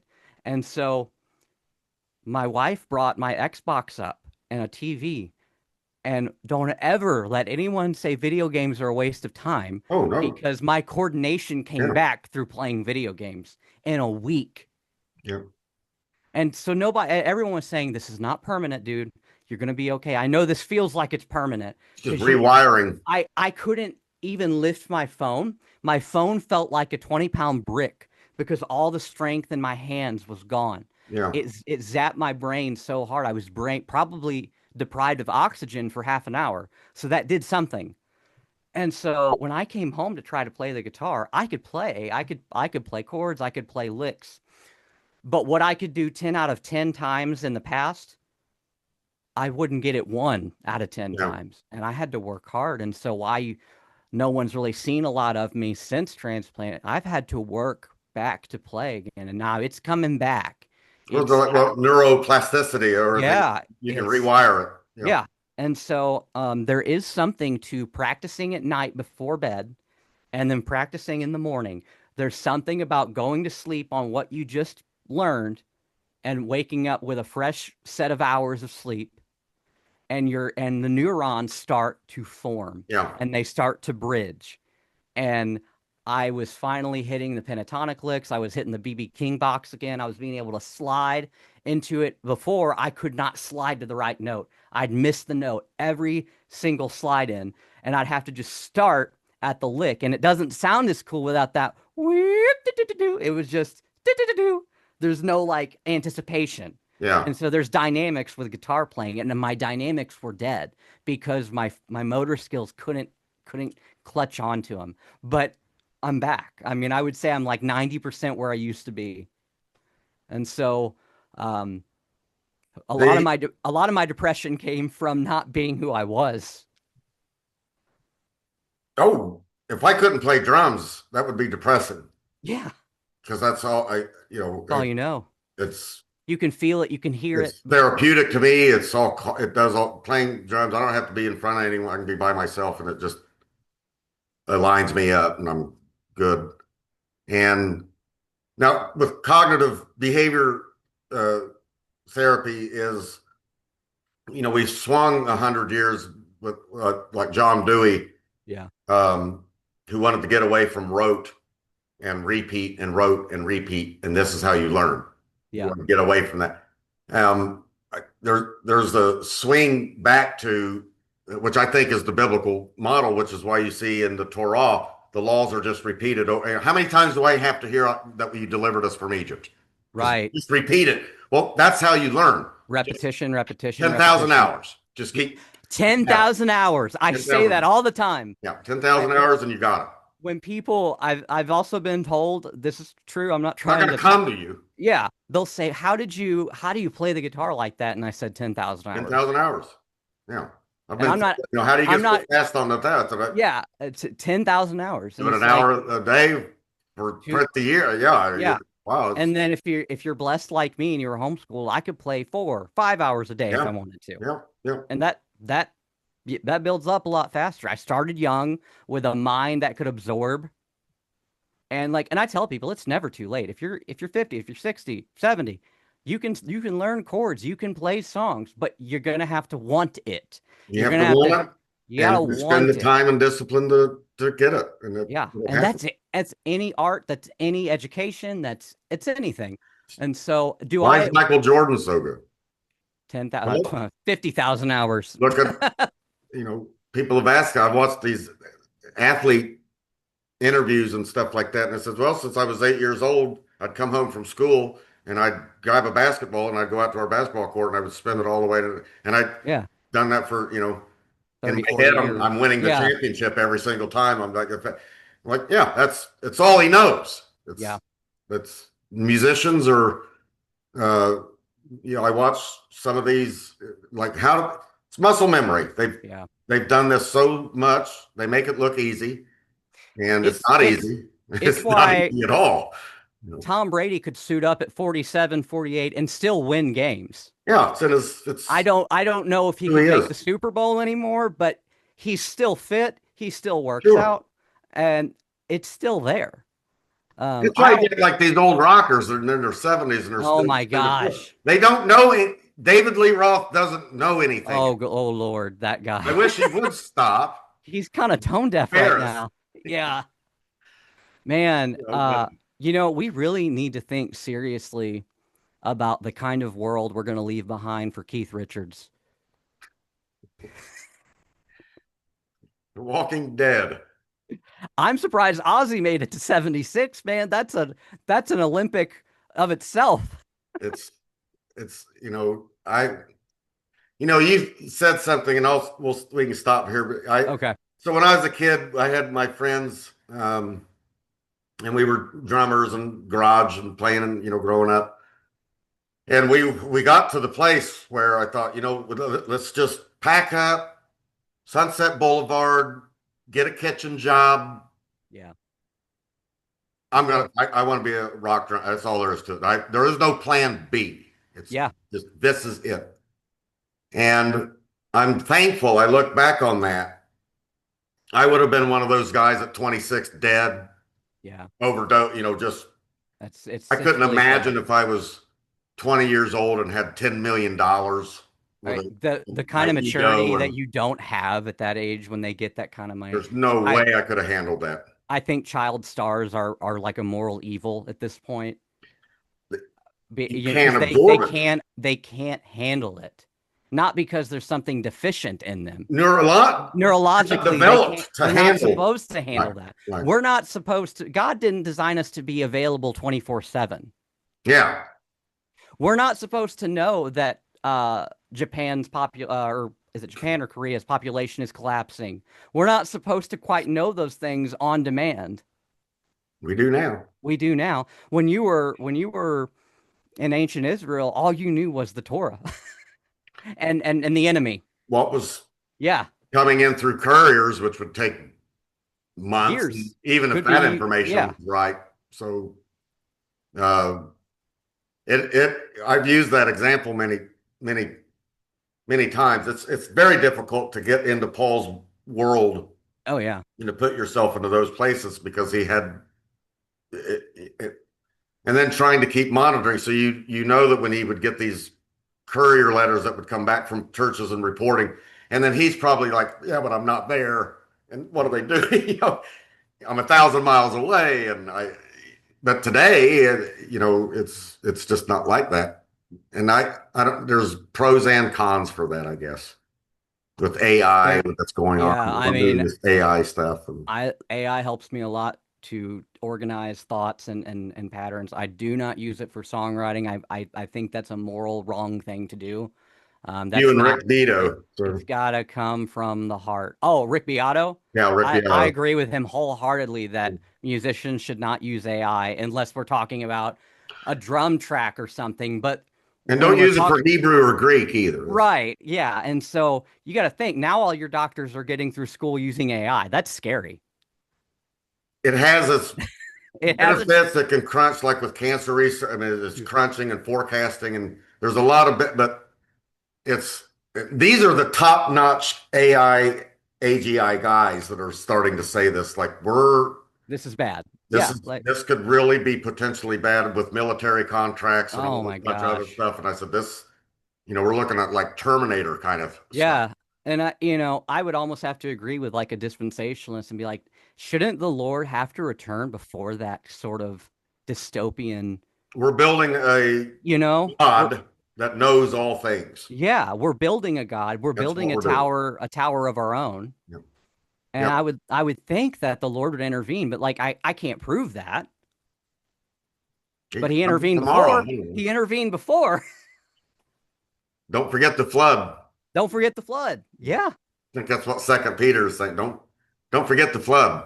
Yeah. False teachers face the same punishment as those in the flood. And yeah, so it's pretty wicked the way things are turning. But I also interpret Revelation like you that it's a message of the enthroned Christ more than it's trying to tell me about He knows what he's doing. yeah, more than it's trying to tell me about some sort of 7 year set thing. Well, I I don't. don't Yeah. I don't believe that. I know why people believe that, especially now when they can easily interpret things and match it to certain texts. But again, I think it's projected. I don't Yeah.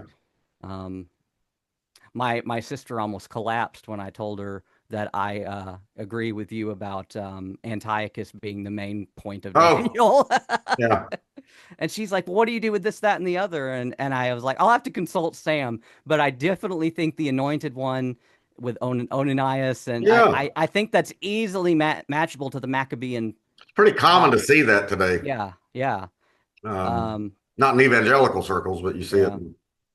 And I have room for my brothers who believe that Daniel is talking about No, no, Christ. I'm not. And like if that's what it is, hallelujah. I But I don't believe have a the problem. I don't enjoy I can't stand the whole Antichrist in place of J Jesus view in Daniel 9. Yeah, I think that's a mistake. I definitely think that's a double mistake. fulfillments and all this stuff. Yeah, and it's like yes, the apostles were able to see things and make the interpretation, but does that mean we have the right to? I don't know about Yeah, that. they just. I think they're taking fulfilled text and repurposing them with the same Correct. language, and The virgin birth, do that all the time. scholars love to go, well, have you ever read the next part of Isaiah after that Bethtula shall Yep. give Yeah. birth? And it's like that prophecy's fulfilled in Isaiah's time. This isn't talking about the virgin birth. And it's like, well, I believe the holy apostle saw differently. Yeah. Well, I brought this up with Daniel. Um, Daniel's reading Jeremiah, says 70 years. Yeah, After 70 years, restoration. You'll never be plucked up out of the land again. Nations are going to come, new yeah, covenant. If you read Jeremiah, that's what's supposed to happen after 70 years. right. So Daniel's first year of Cyrus, 70 years. I'm reading Jeremiah, and oh, 70 times seven. 70 times 7. Yeah, I didn't tell that to Jeremiah. Yeah, I left 400. that part out to Jeremiah. Yeah, So prophecy is always looking back hindsight. it Like, is.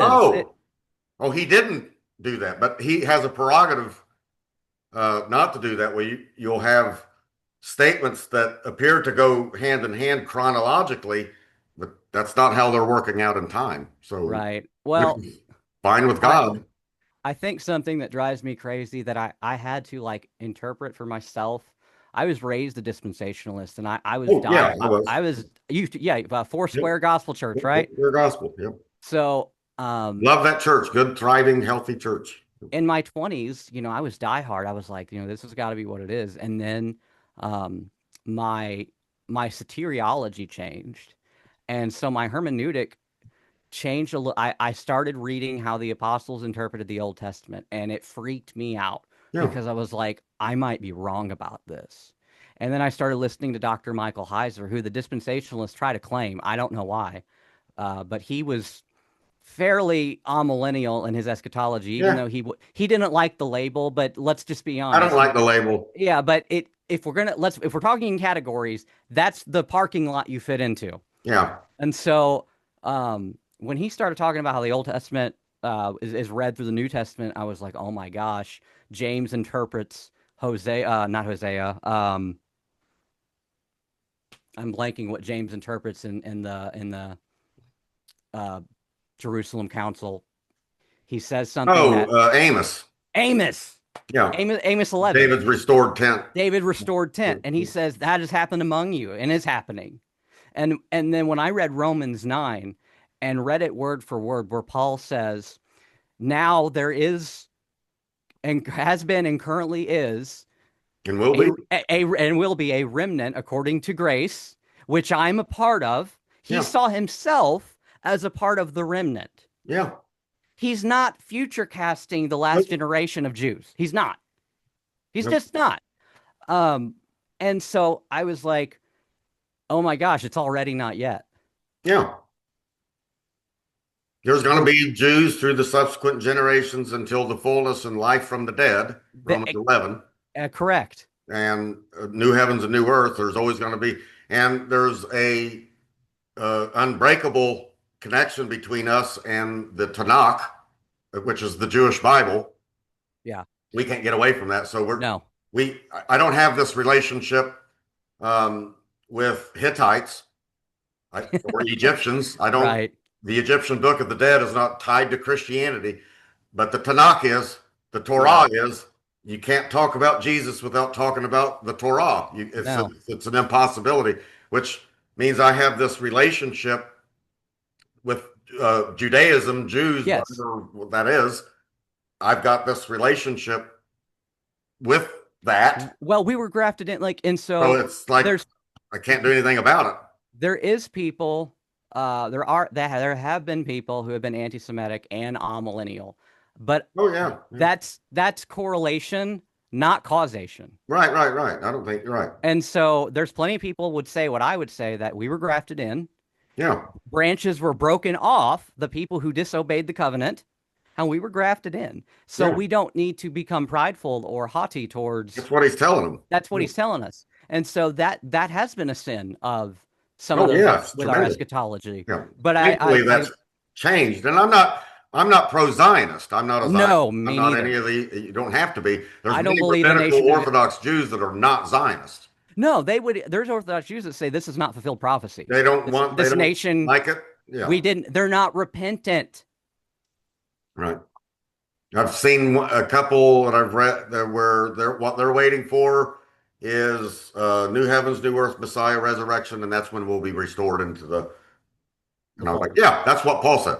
Yeah, That's they just that's missed good. something in between. Yeah, right. So I don't think there'll be a mass conversion before the end. No, I don't. I think that's been read into the text Jews have been saved throughout the generation. throughout, Yep, always, always. and that's all we and it's Isaiah only.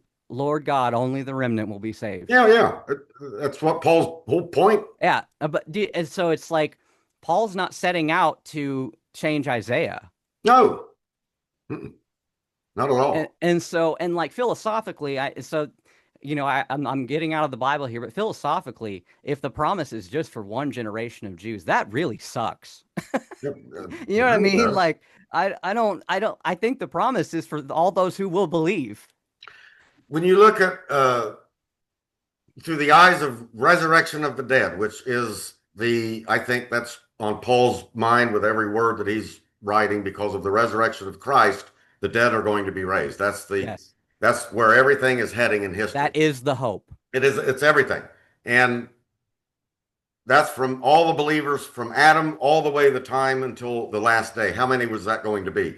An innumerable sands of the seashore, Abraham's, Right. I'll make your inheritance. The only way that that is inherited, though, for Paul, is not in this time and place where the majority of people on the globe are Christian. It's in a time and place when, in resurrection, immortality, and new Yes. heavens and the new earth, the only people on earth are immortal worshipers of God from all nations, languages, tribes, and people. That there's not going to be And I thought, yeah, that's it. there's not going to be coexistence with No, the with like the undead, the no. people who don't have new bodies, That's bizarre. I and by the way, All the nations com will worship the Lord. They will all completely read worship. into the text. Yeah. Completely read into I the think the text. Psalms speak of this ultimate triumph where Yeah. all the nations, all of creation will worship. All will be in harmony. And that's ultimately what we're looking And to. so when I've talked to dispensationalists, I'm not talking about my sister here. I'm talking about people I used to talk to online and podcasts.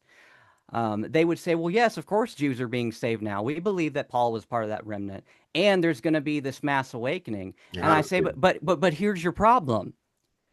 Where do you separate the church and Israel in the yeah. millennium?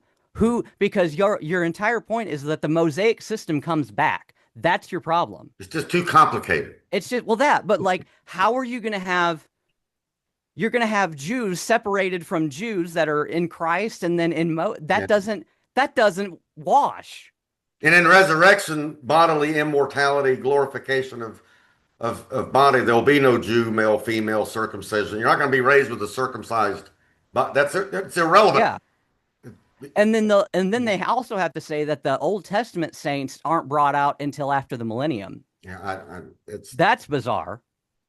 Because they read like three resurrections. They yeah, got the rapture, the second coming, yeah, and like the eternal state where only those are raised for judgment. They believe that the white throne is only for the wicked, which again I think is bizarre because it says it actually it's pretty dividing clear. the sheep and the goats. Yeah, pretty It's clear. clearly Matthew 25. Yeah, And it says all those who, yeah, all those who. And so that's if it's only for the wicked, it should only be talking in one category. And But the it's set, prophets are looking forward to this. This is the yeah, valley of decisions. This is that great gather all the nations, bring all the nation, all of you. yeah, What about the ones that are the dead and the the dead and the all of them? living, They're all all of going to be them. brought before me, and I'm going to enter into judgment with all of them. Yeah, Every individual that has ever existed yes. is going to know that I am the Lord. And I thought, yeah, right. And That it hasn't wouldn't. happened yet. I don't believe it happens in three separate events. No, no. No, I think the better hope is just the second It's coming in just general. it's, Because like with the the rapture, you kingdom gotta will be made manifest. yeah, with the His, rapture, you gotta worry about, well, what about the people left here? Who's gonna take care of my dog? And then there's some people go, oh well, they're gets gonna go with us, and I'm like, where's that in the text? yeah. So I would better say, how about at the second coming, maybe the Lord restores your animals in your life. Maybe He does. Who's to say not? There'll But to be act, animals in the new but heaven to and the new earth. but to suggest they'll be raptured, Yeah. that's really pulling at some threads. I don't know. The My church. sister's gonna kill me for this. Yeah, well, maybe we'll have her on here one day. Okay. Oh boy, she has a YouTube channel. So anyway, thank you. I have a Yeah. system meeting tonight with the elders of our church and all of that good fun Presbyterian stuff. Um, I'm a Lutheran now, by the way. oh, fantastic. I can't. Uh, You got to have me back to give my yeah, Lutheran on testimony. Jordan Cooper's channel there. I love Jordan Cooper. Yeah, He's he's good. I actually like watching him. Yeah. he helped me fill in some gaps of Yeah. coming to that thought. My wife was But raised Lutheran, actually. So. I'm much more sacramental Yep. and I'm much more traditional now. I Yep. love reading the hymns out of the book and knowing that there's not going to be chaos in the auditorium. Um, We've still got our good Presbyterian hymnal here that there you go. we're picking out songs as we You know we what have I've got? You know what I've Mike got on my Morgan in our church. bookshelf? Huh? I've got the Book of Concord on my Oh, shelf. yep. I've got Luther's Catechism, I've got that. Yep. and then I have the it starts with a B. It's not the Belgic Confession. There's another one that starts with a B. That's Lutheran. There's Not I'm a bad Lutheran. I'm forgetting. Gee, you're stumping me right now. Yeah. It's not Belgic. No, it's not Belgic. That's Presby. Um, gosh, I have to go back. Well, if you're gonna read something Luther, Yeah. um, you need to get this book here, the Theology of Luther by Paul Alphus. Okay. He's probably one of the most foremost Lutheran scholars out there. Well, he's not alive anymore. The theology of Martin Luther, very good. Augsburg. It's not B. It's Yeah, that's what I Augsburg. was thinking. It's not B. Yeah. You know, Yeah. Augsburg is their Yeah. main. That's what I That's have the on. main deal. Forgive me, Lutherans. That's I'm still Philip forgetful Melanchthon. of mind. Yeah, I'm on gabapentin. yeah. Philip Melanchthon in Luther. Melanchthon, yeah. All that. Some Yeah, yeah, You ever heard that you're not Lutherans, you're more like Melanchthonites. yeah. That's kind of true. Yeah, Uh, you know, Luther. but Luther is hilarious. Like I know there's some things that are like ooh about him, but Oh yeah, he was a good theologian. look, he's a doctor, Augsburg or Augustinian doctor. He was Yeah. trained, thoroughly trained. And so He the never Lord, let his enemies. He wore that on his sleeve. He let people know I'm a doctor. right. You know, I'm And not some guy that doesn't know what he's talking about. one thing that helped me in Lutheranism, because I was a Calvinist and there's parts of me that really still are, but Lutheranism helped me just to appeal to mystery more and stop trying to solve Yeah, it myself. yeah. And they 100% affirm God's election Oh and yeah, yeah. calling, but they're just not going to say he's damned. Uh, um, Calvin read Luther to yeah, an extent, not a yeah. whole bunch, but he did read him. He's not willing to come down on reprobation in the sense that God made the conscious choice to reprobate the rest. That he's just going to say the Bible says, and he desires all. It's just it's mystery to me. Yeah. Yeah. And my technical mind had to just let go. And it was really kicking and screaming. I let go. Yeah. But once I did, you know how you said at the beginning, I don't know what I'm doing. Yeah, I don't know what I'm doing. That's kind of, you know, And it's the same people say, those medical knowledge is not, that's what saves you is this medical, not God. Hey, Right. your I've doctors I've weren't heard quoting that. the Bible to figure out radiation and all this bunch of other stuff. No, if you read the scriptures, like in the Psalms and many other places, he teaches man. Correct. God gives these doctors and scientists, they're not, this is very Jewish, by the way. He God is the light of reason to all men. Yeah. And And so it's he's I think by God's active rule in the universe is that he causes us to succeed in these areas of empirical knowledge and medical knowledge and all the rest of it. The shame here is we don't acknowledge him for God. Thank you for giving me this wisdom and knowledge that that's my prayer. wow, know how T cells work and I can balance it Correct. off if I add this chemical. And thank you for that information. Yeah. And that we do keep improving. And I just don't Absolutely. I don't believe the end goal for humanity is for us to discover eternal life Oh no, through mechanical means. That's what they're trying to do oh, though. And what's hilarious is they're definitely you've been trying. you've been offered eternal life this whole time. It's a mystery to them why cells die and why we age Yeah. the way that we do. Because in Sin. some systems, they're like cells should just continue to 600 years. Why they stop, we're wanting to figure out what's going on there because that doesn't necessarily have to happen. And that's why I remain Augustinian in my or like views of original sin and things of that sort because we all are born dying. We're Something born in happened. death. Something happened. Death is I unnatural. don't necessarily believe it's the loin view. Oh The yeah, Augustine. I go with federal headship that Adam represented. Yeah. I don't think that it's actually a literal thing in his loins. I No, mean, it does it's translate literally to a death, but principality, a power. yeah, It's a yeah. power. Yeah. So Does it anyway, affect our genes and corrupt our body? Yeah, yeah, yeah, absolutely. It's yeah. And part of corruption. so, Boy, well, dude, I've had a lot of fun. we could talk for Another three a hours. long time, but I'll air this probably tonight. Cool. Um, Looking forward to it. so Isaiah, love you. Love you Thank too, you. We'll Sam. have to do this again. I wish I could find some way to rig up my drums to play. You see these guys playing on all these frames. I'm like, Yeah. how are they doing that?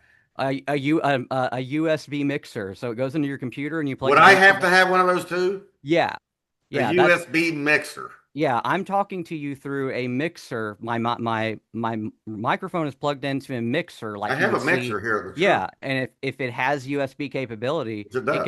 it can interface with your computer and then you can download some free software that would let you record like So the drums don't sound like crap because whenever correct. it's It the would be if you have it's, triggers, yeah, oh, you gotta have triggers. if you can mic them well and run those mics through XLR into a mixer, and then that mixer talks to your computer, that's how they're getting those sounds. All It right. was a mystery to me too, man. I had to Seems like a learn all lot of this as I work. went. And so the way you hear me playing guitar is my pedal board goes through a mixer to the computer and I get the tone is pure. You're not hearing the walls affect Yeah. it. It's purely tone. And I can do that with direct mics too. I mean, I've got a Yes. lot of direct mics for you. Yeah, so like you just I'll look into it. look into it. Well, Ask AI. I'll ask AI. All I right. love you, Sam, and I'm All right, proud of brother. I you love of you. what you're doing at your church too. Thank you. You've done a lot in that community that I've seen. It's really And our impressive. paths will cross. We got to. Yep. You're All only right. 58. I'm 58. Yeah, yeah. You got plenty of time to No, travel and I'm yeah. living into my hundreds. I'm gonna try just for spite. Yeah. Might as well. See you, man. All right. All right, brother. Love you. Love you too. Bye.